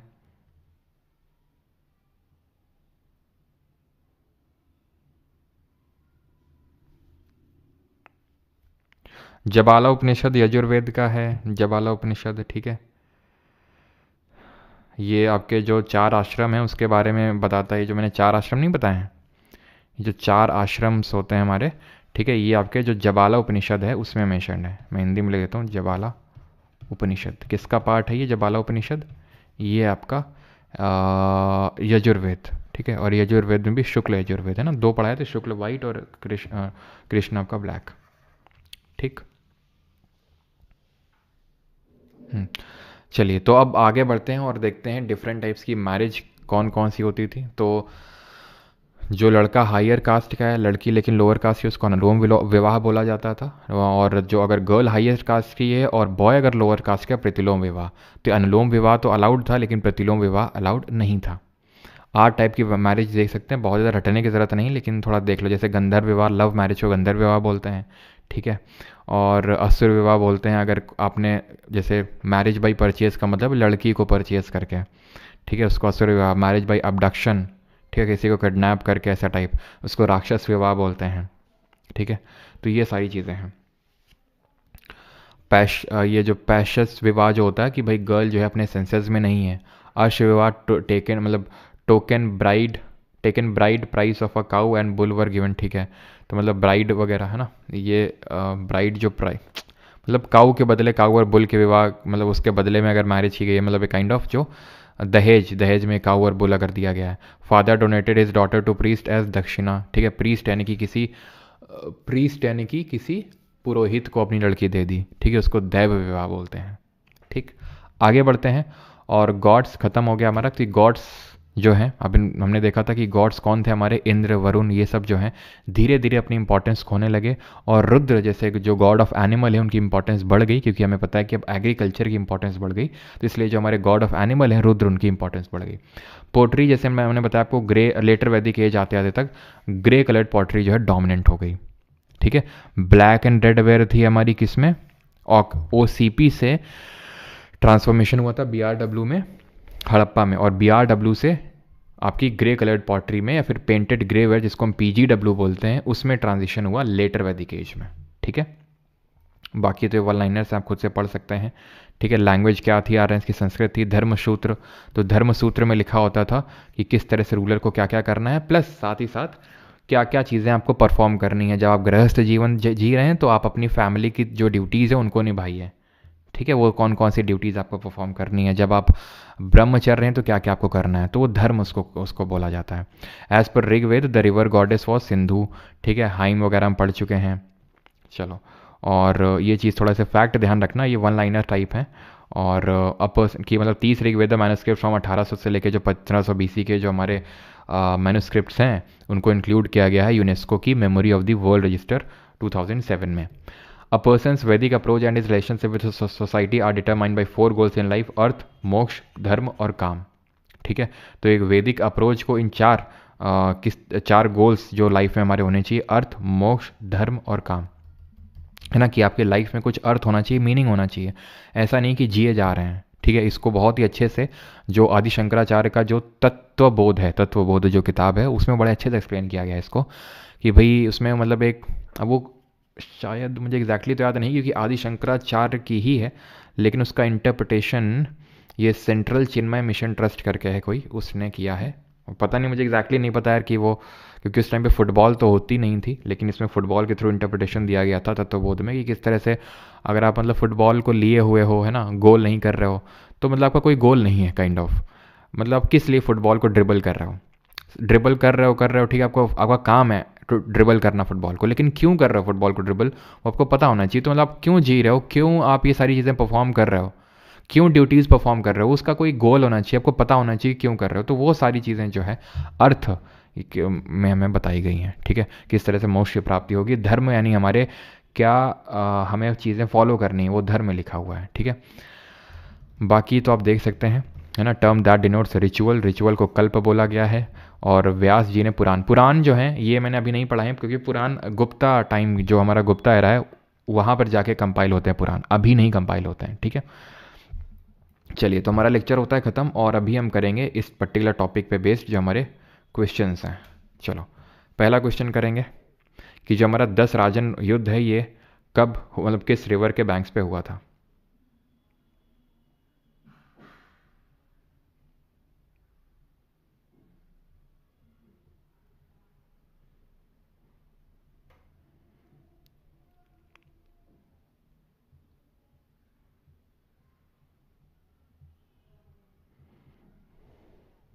बताइए।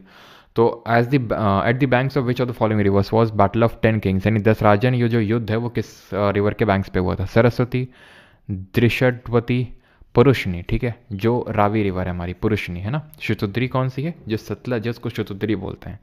अगला है हमारा question, question number second, and that is which of the following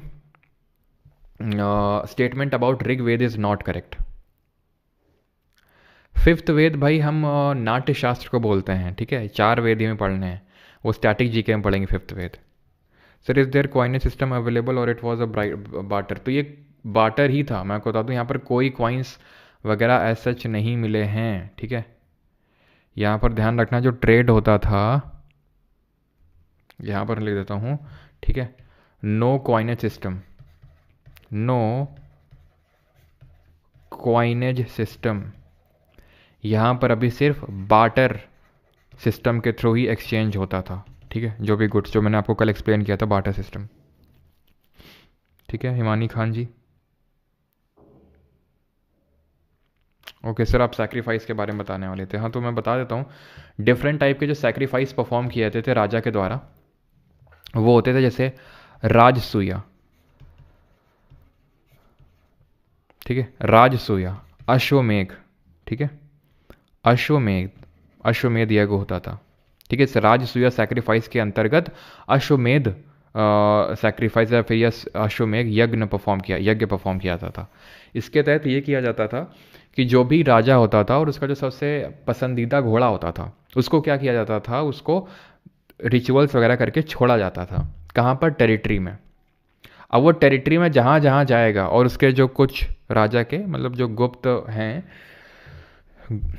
ठीक है, वो उसके पीछे पीछे जाएंगे, राजा के पीछे पीछे, ठीक है, गुप्त तरीके से। वो जो घोड़ा है वो टहलेगा, जहाँ जहाँ जाएगा, जहाँ जहाँ जाएगा, वो टेरिटरी राजा की हो जाएगी।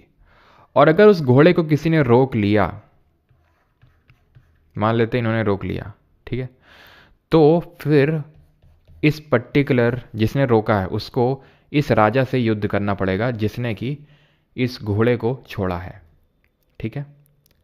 वो फिर आगे की बात डिसाइड होगी कि कौन जीतता है कौन हारता है।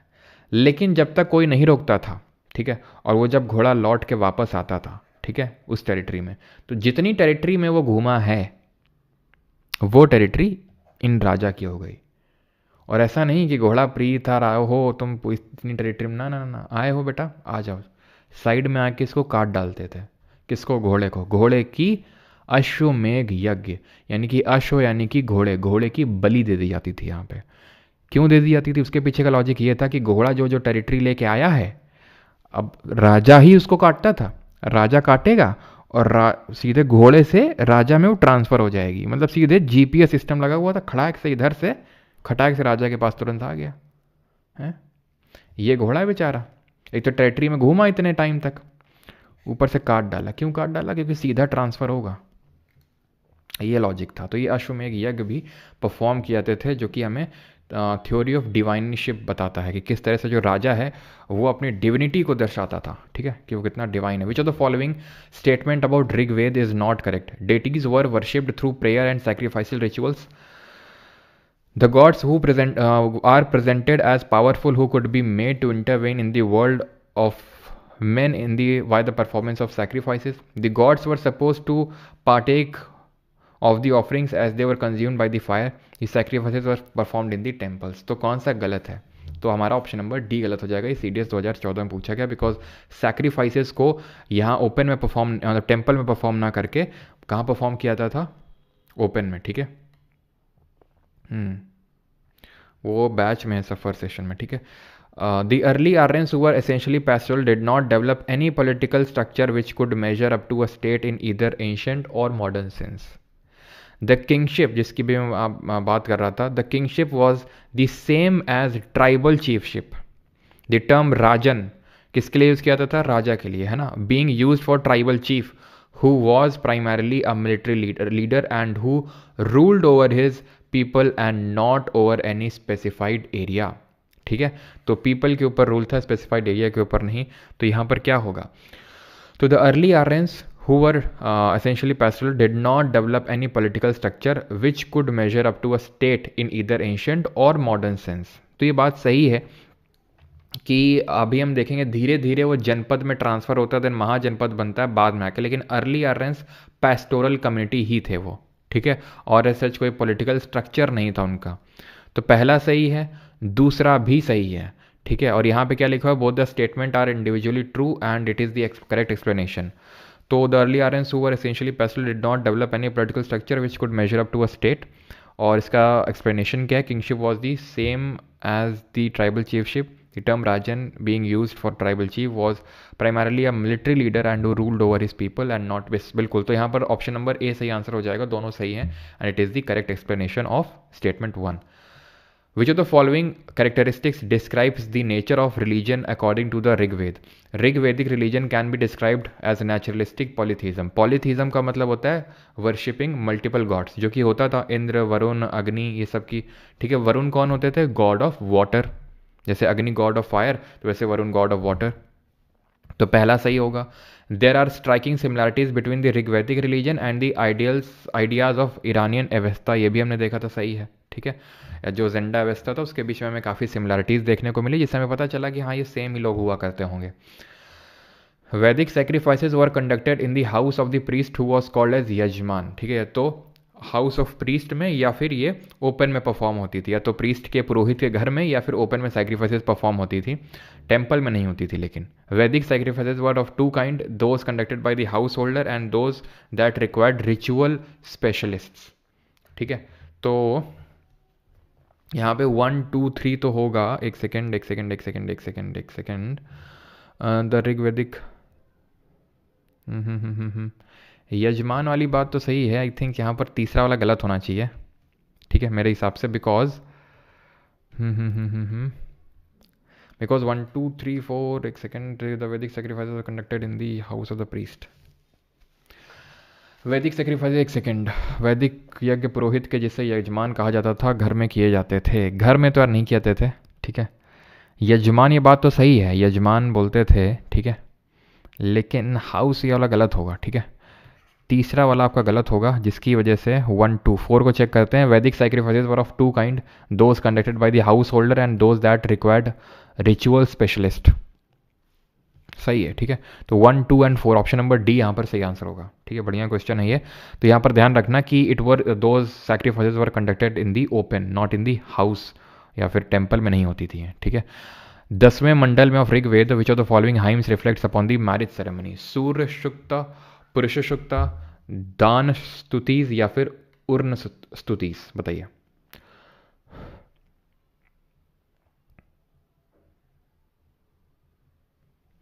नहीं 1 2 3 4 नहीं होगा इसमें, 1 2 एंड 4 होगा, है ना।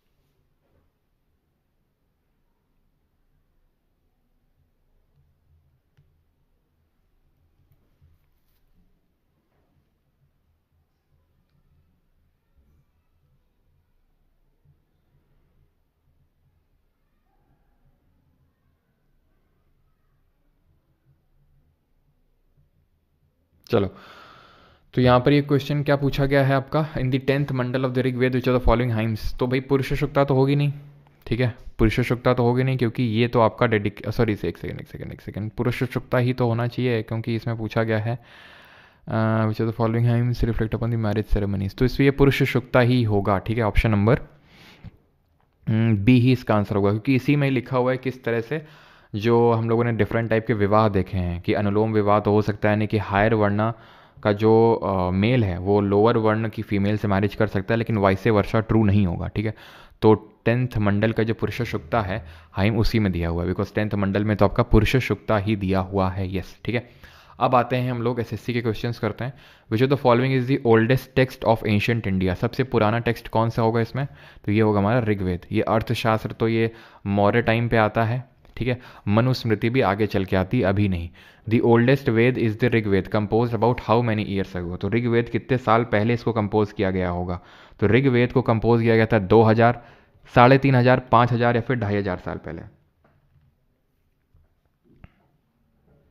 ठीक है, तो आप खुद ही सोचिए, इसको कंपोज किया गया था रफली 2500 BC के रफली आप मान सकते हो। तो आज से कितने साल पहले की बात हो रही है? तो आज कितना हो रहा है? 2000 आज मान लो, ठीक है, 2024, 24 हटा तो 2000 भी अगर हम मान लें, ठीक है। हम वैदिक एज क्या बोलते हैं? हम वैदिक एज बोलते हैं 1500 BC से 600 BC। तो 2000 में अगर आप 1500 ऐड करोगे तो 3500 होगा, ठीक है, 3500 साल पहले। अब इसमें 1500 मार्क मत कर देना अगर ऑप्शन आ जाए, क्योंकि कितने साल पहले अभी से वो पूछ रहा है आपसे, ठीक। क्या चीज़? यजमान जो यज्ञ करते थे, यजमान, ठीक है, यजमान का मतलब होता है जो यज्ञ परफॉर्म करते थे, यानी कि प्रीस्ट, ठीक है, उन्हीं को बोला जाता है जो सैक्रिफाइस परफॉर्म करते थे। India was named Bharat after the name of the Bharata clan, in which of the following Veda this clan has been mention. तो ये क्लैन किस में मेंशनड है? ऋग्वेद में। ऋग्वेद में हमें पता है कि जो 7th मंडल है इसका, 7वां मंडल, उसमें 10 राजन युद्ध के बारे में लिखा हुआ है, और उस 10 राजन युद्ध में भरत ट्राइब के बारे में मेंशनड है, ठीक है। How many stages of life did early Hindu philosophy determine? तो अर्ली हिंदू फिलोसफी में कितनी स्टेजेस ऑफ लाइफ हैं? तो कौन कौन सी स्टेजेस ऑफ लाइफ हैं? एक तो सबसे पहले यानी कि वही जो हमारे आश्रम होते हैं, ठीक है, जो कि जबाला उपनिषद में लिखे हुए हैं, यजुर्वेद में। एक तो हमारा आता है पहले ब्रह्मचर्य, ठीक है, ब्रह्मचर्य आता है, देन आता है हमारा गृहस्थ, देन आता है वनप्रस्थ, वनप्रस्थ, और देन उसके बाद आता है संन्यास। तो ये आपका ग्रुप डी का क्वेश्चन है, 4 आंसर होगा उसका, option number A. MTS 2024, early Vedic economy was primarily based on. तो अर्ली वैदिक इकोनॉमी किस पे बेस्ड थी? पैस्टोरल थी। ये लेटर वैदिक एज में जो हमारी कम्युनिटी थी वो एग्रीकल्चर पे बेस्ड थी। 12th, the language of the Aryan text was. तो लैंग्वेज क्या थी? अर्धमगध, प्राकृत, प्राकृत, पर्शियन, संस्कृत थी, ऑप्शन नंबर डी, ठीक है। 13th, कितने वेदांग हैं टोटल? तो हमने देखे थे टोटल कितने वेदांग हैं, जितने कि हमारे ब्रह्मचर्य, बिल्कुल सही दीक्षा राठौर, ठीक है। तो जितने हमारे स्कूल्स ऑफ फिलॉसफी हैं, यानी कि 6, देयर आर कौन सा? Option number B, 6 school, sorry 6 Vedanga है हमारे। वेदांग क्या है? वेदांग है हमारे जो काइंड ऑफ जो हमें चाहिए अगर हमें समझना है वेदास को। तो कौन कौन से हैं? एक तो हमारा शिक्षा है, ठीक है, शिक्षा, व्याकरण है ना, यानी ग्रामर, और लाइट ज्योतिष वाला था, और निरुक्ता, ठीक है, और एक आखिरी नहीं, 5वां छंद होगा आपका। एक कौन सा बच रहा है? शिक्षा, व्याकरण, ज्योतिष, निरुक्ता, छंद, कल्प, ठीक है, कल्प। तो ये होते हैं हमारे जो 6 वेदांग होते हैं। How many Mandals are there in the Rigveda? तो ऋग्वेद में टोटल कितने मंडल हैं? 10 किताबों यानी कि 10 मंडल से मिलके बने हमारे ऋग्वेद, और जिसमें 3rd मंडल में गायत्री मंत्र है, 9th मंडल में भगवान सोम के बारे में दिया हुआ है, 10th मंडल में दिया हुआ है पुरुष सूक्ता के बारे में, और 7th मंडल में 10 राजन युद्ध के बारे में दिया हुआ है। 15th, hymns of Rigveda are also known as. तो जो ऋग्वेदा की हाइम्स, उनको और किस नाम से जानते हैं? उनको हम सुक्ता के नाम से जानते हैं, है ना, पुरुष सुक्ता, ये सब जो हमने पढ़ा था, तो सुक्ता के नाम से जानते हैं इनको। अगला है द मेन कलेक्शन ऑफ वैदिक हाइम्स आर कॉल्ड एज। तो हमने पढ़ा था कि जो हमारे वेद हैं उनके 4 कंपोनेंट होते हैं। 4 कंपोनेंट में जो पहला कंपोनेंट था वो संहिता था, ठीक है, संहिता किसको बोलते हैं? कलेक्शन ऑफ हाइम्स को। दूसरा क्या था?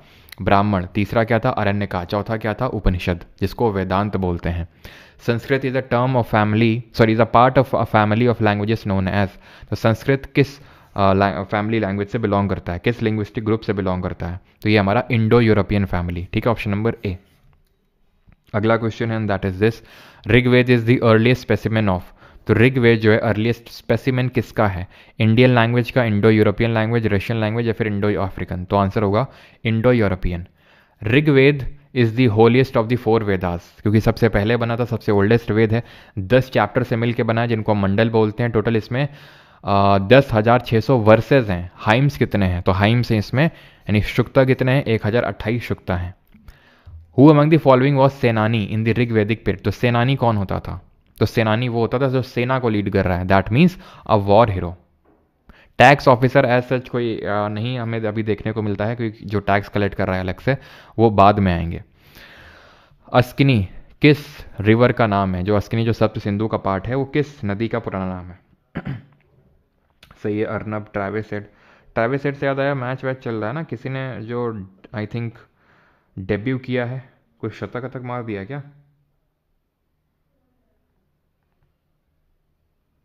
क्यों? वॉर हीरो, बिल्कुल। अस्किनी, झेलम, ब्यास, चेनाब और रावी। तो सही आंसर क्या होगा? अस्किनी। ब्यास बिपाशा, चेनाब रवि पुरुषनी, और ये हो जाएगा आपका, सॉरी झेलम तो वितास्ता होगा ना, चेनाब होगा आपका अस्किनी, ठीक है। चेनाब अस्किनी और झेलम आपका वितास्ता होगा। आगे बढ़ते हैं। Which of the following statement in the context of the Vedas is correct? कौन सा सही है? वेदों को श्रुति बोलते हैं। श्रुति मतलब सुन सुन के ये आप पास ऑन हुए from one generation to another, है ना। तो पहला 60 पर आउट, अच्छा 60 पे आउट हो गया क्या? चलो बढ़िया है फिर तो। द ऋग्वेद कंसिस्ट ऑफ, बड़ा पीछे पीछे हट हट के शॉट मार रहा था तिलक रत्न ने दिलशान की तरह। तो पहला तो सही है, the Rigveda consist of 10 mandal, ये भी सही है। Option number D both 1 and 2। 23rd which of the following Veda depicts the life of the early Vedic people of the India and as a collection of 1028 hymns divided into 10 mandals, ठीक है। 10 मंडल में 1028 जो hymns हमारी divided है किसमें है? ऋग्वेद में। Which of the following Veda is found in 2 recensions, black और व्हाइट में, ठीक है, याद करो कृष्ण और शुक्ल।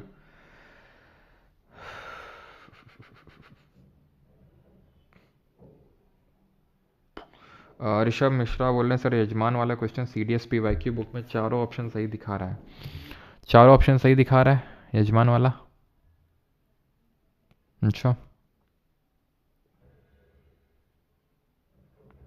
चलो इसको एक बार मैं कंफर्म करूँगा, ठीक है। मुझे इसको ऑफिशियल आंसर की से कंफर्म करना पड़ेगा, ऑफिशियल से, देन मैं आपको एक बार और कंफर्म कर दूंगा, बिकॉज बुक से नहीं होता है, बुक और वेबसाइट से मेन होता है ऑफिशियली क्या माना गया है, ठीक है।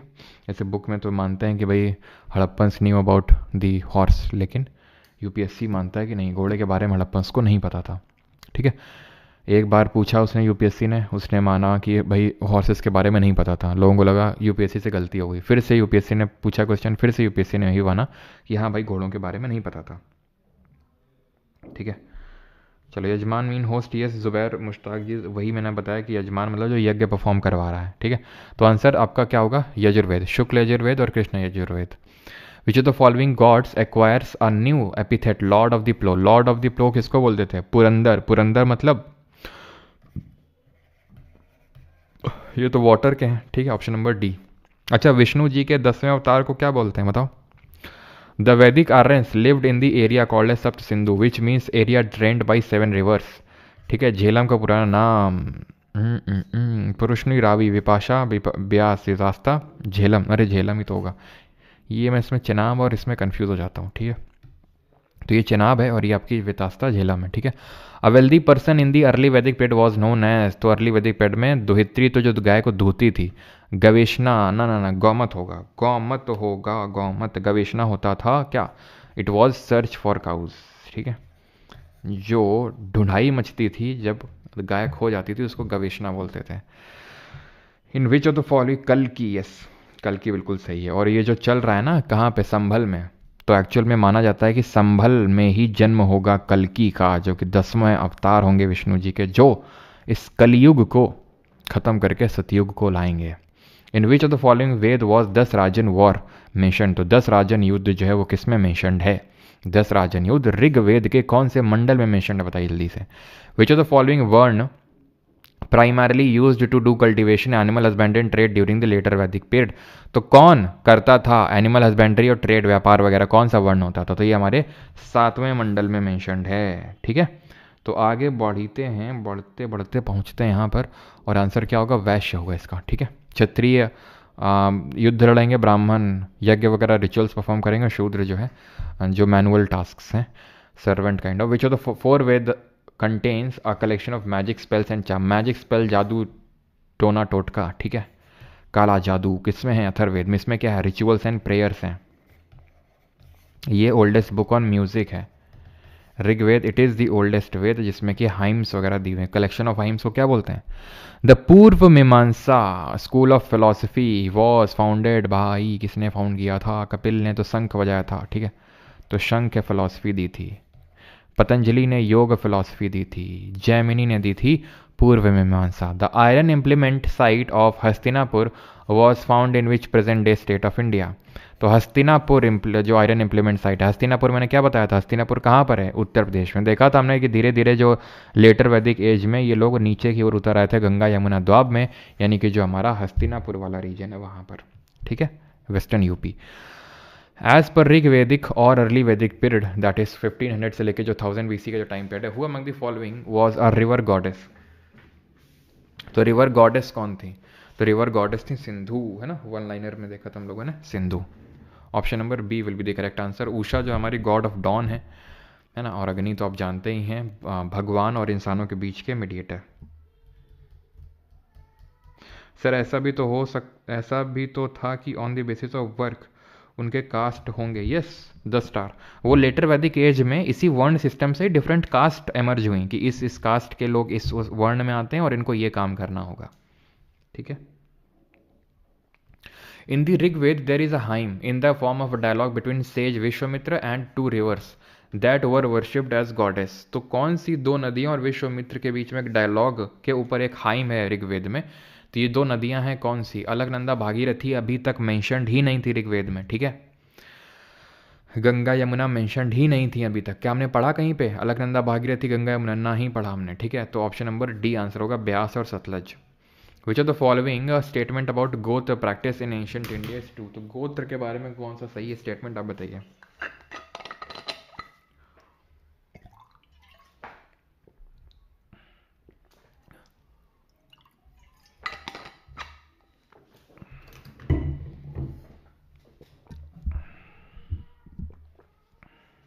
नहीं भरत, ऐसा हमें कोई साइट के बारे में नहीं पढ़ना जैसे हमने हड़प्पन सिविलाइजेशन में पढ़ा था।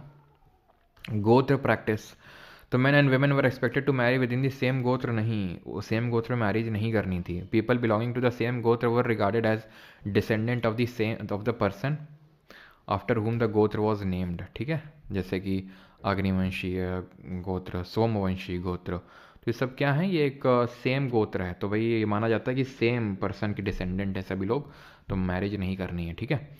विच of the following varna was responsible for protecting people and administering justice in ancient India as per rules laid down by the Dharmasutra. तो धर्मसूत्र के अनुसार किसको जस्टिस देना होता था और किसको प्रोटेक्ट करना होता था लोगों को, तो किसको प्रोटेक्ट करना होता था, क्षत्रिय को। ये ट्रेड करते थे, ये रिचुअल्स और ये जो काइंड ऑफ इन बाकी के जो ऊपर दो वर्ण थे उनको सर्व करते थे, ठीक है।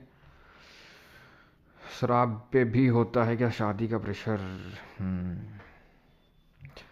सर रेलवे ग्रुप डी के लिए बैच कब आएगा, तो भाई अलग से उसके लिए नहीं आएगा सुमित जी, अलग से रेलवे ग्रुप डी के लिए यही है जो है।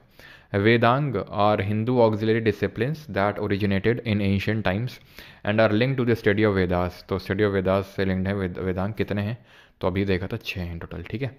According to the varna system that was prevalent in Vedic period which of the following was not a varna. तो इनमें से वर्ण कौन सा नहीं था, ब्राह्मण था, क्षत्रिय था, वैश्य था, शूद्र था, समिति करके नहीं था, समिति was assembly of common people, ठीक है।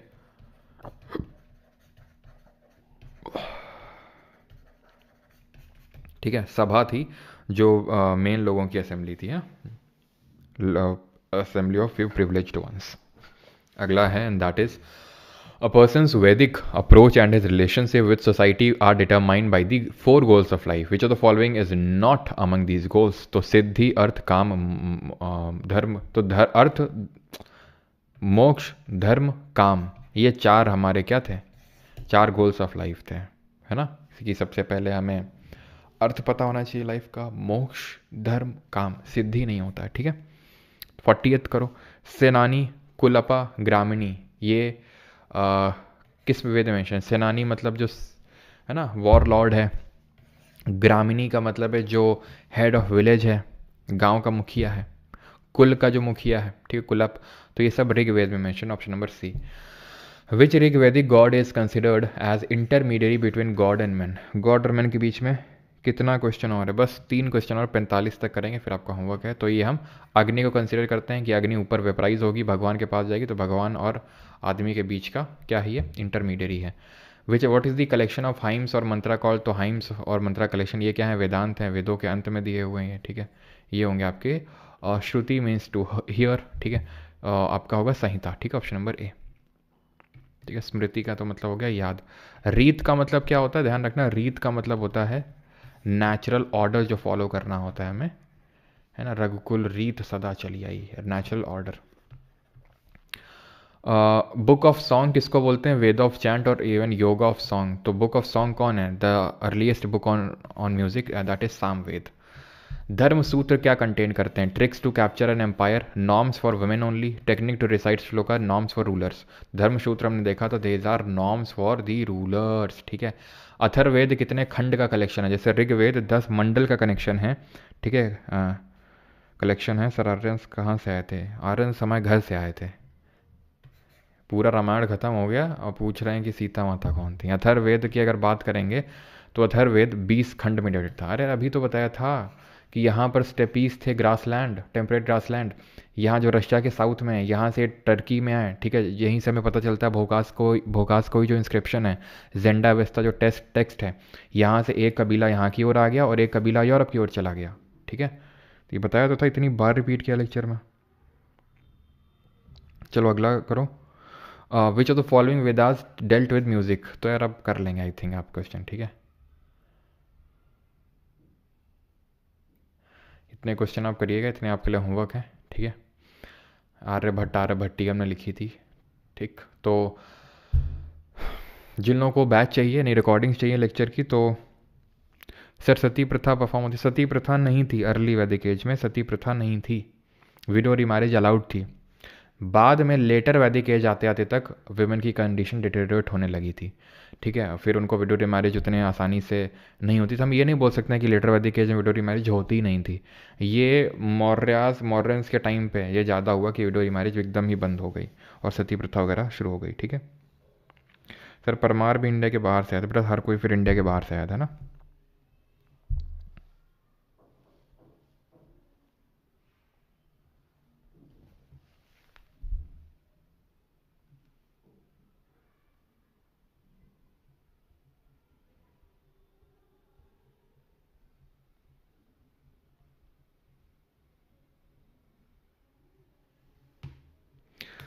पुरु पुरु भरत और पुरु, जो कुरु बने थे वो भरत और पुरुष, पुरुष भी बोल देते हैं या फिर पुरु, ठीक है।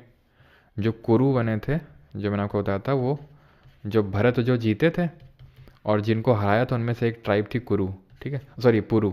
तो पुरु और भरत मिलकर कुरु बनाए थे।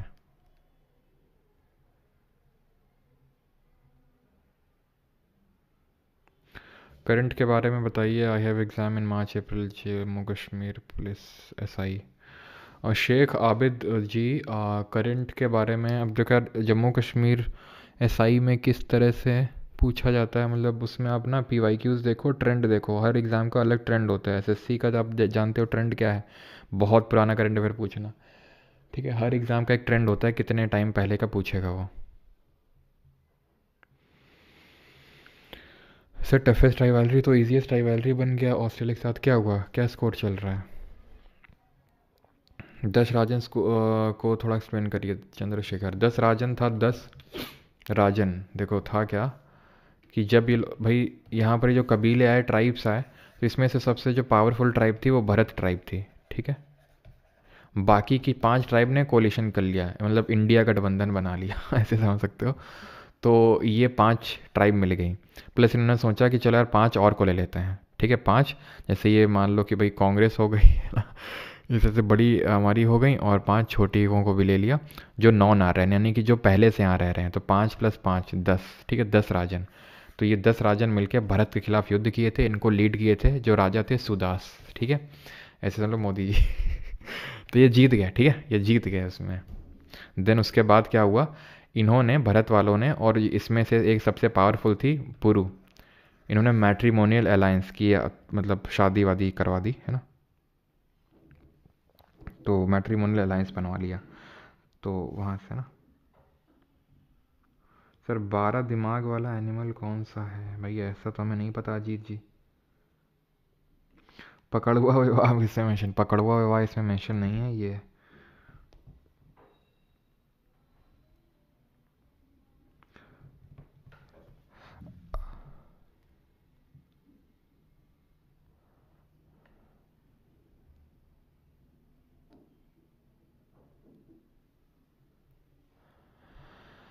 राजसूय जो है ना एक यज्ञ ही है, वही अश्वमेघ यज्ञ जो मैंने बताया था ना, वही है ये, कि इसमें भी जो चक्रवर्ती सम्राट होते थे उनको मतलब राजसूय जो यज्ञ होता था उसको, राजसूय यज्ञ संपन्न करने के बाद घोड़ा छोड़ना होता था। ठीक है, घोड़ा छोड़ने के बाद जब वो वापस आता था और जब घोड़े की बलि दी जाती थी तो उसको अश्वमेघ बोला जाता था। अश्वमेघ यज्ञ, पहले राजसूय यज्ञ होगा, बाद में अश्वमेघ यज्ञ होगा। ठीक, 56 करवा दो, मेरा मैसेज नहीं देखते, बाकी सबका देखते हैं। Which of the following is not associated with Aryabhatta? Aryabhatta यार अभी पढ़े ही नहीं ना। आर्यभट्ट कौटिल्य ने लिखा था, और आर्यभट्ट जब हम पढ़ेंगे मौर्यास तो वहाँ पढ़ेंगे इस क्वेश्चन को, तो आप छोड़ सकते हैं इसको। ठीक है,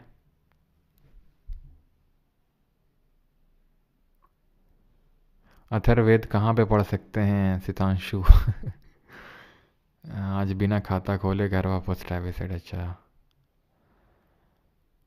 चलिए भाई, गंधर्व विवाह क्या वैलिड है? हाँ यार वैलिड है, आराम से, कोई नहीं, नौकरी वोकरी ले लो, करो गंधर्व विवाह। सर हमको अनुलोम विवाह करना है, घर वालों से बात कर लोगे? अंशुमन सिंह, एक सेकेंड, अंशुमन तुम वही अंशुमन तो नहीं हो? अवार्ड अंशुमन नहीं, वो नहीं हो तुम। तो घर वालों से बात करनी है, लेकिन बेटा हमारे पास भी तो होना चाहिए ना कहना, क्योंकि यहाँ देखो लड़का हमारा मतलब तुम्हारे पक्ष से, अगर हम तुम्हारे मम्मी पापा से फिर बात करेंगे किसी से तो हमें तो भी बोलना तो पड़ेगा ना कि भाई लड़का जो है हमारा, जिसकी हम पैरवी कर रहे हैं, वो नौकरी लगी है उसकी, अच्छा खासा है। ठीक है, तो उसके लिए पहले तुम्हें जॉब लेनी पड़ेगी। ठीक है, उसके बाद आना, उसके बाद हम तुम्हारी पैरवी ज़रूर करेंगे, और अनुलोम विवाह में तुम्हारा बिल्कुल हम सपोर्ट करेंगे।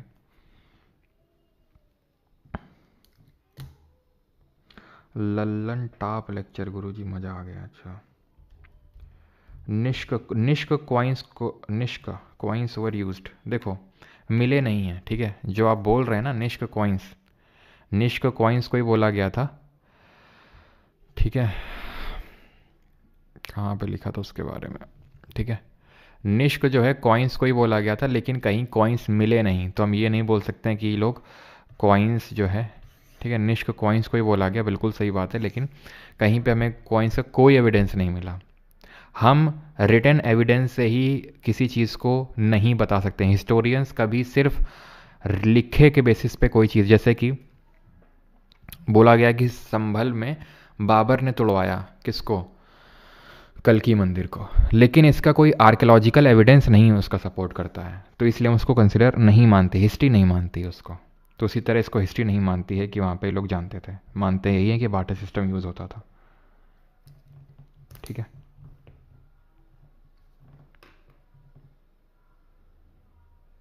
बिल्कुल सुपर प्रॉमिस हो जाएगा। चलिए, थैंक यू सभी को, एंड धन्यवाद। मिलते हैं कल। कल फ्राइडे है क्या? तो कल हम आखिरी लेक्चर कर रहे होंगे, मतलब हिस्ट्री का इस वीक का, और उसमें हम करेंगे हीट्रोडॉक्स सेक्ट, यानी कि जैनिज़्म बुद्धिज़्म, और आपको पता लगेगा कि क्यों जैनिज़्म बुद्धिज़्म का जन्म हुआ। जन्म, उसका पीछे का जो कारण है वो भी काफ़ी अच्छा है। ठीक है, जिन लोगों को कुछ डाउट वगैरह रहता है, मतलब इन जनरल बैच में हैं अगर आप, तो आपका डाउट ग्रुप अलग है, ये इन जनरल डाउट अगर आपका कुछ रहता है तो वो आप यहाँ पर चैट सेक्शन में जाके कर सकते हैं। Right, thank you.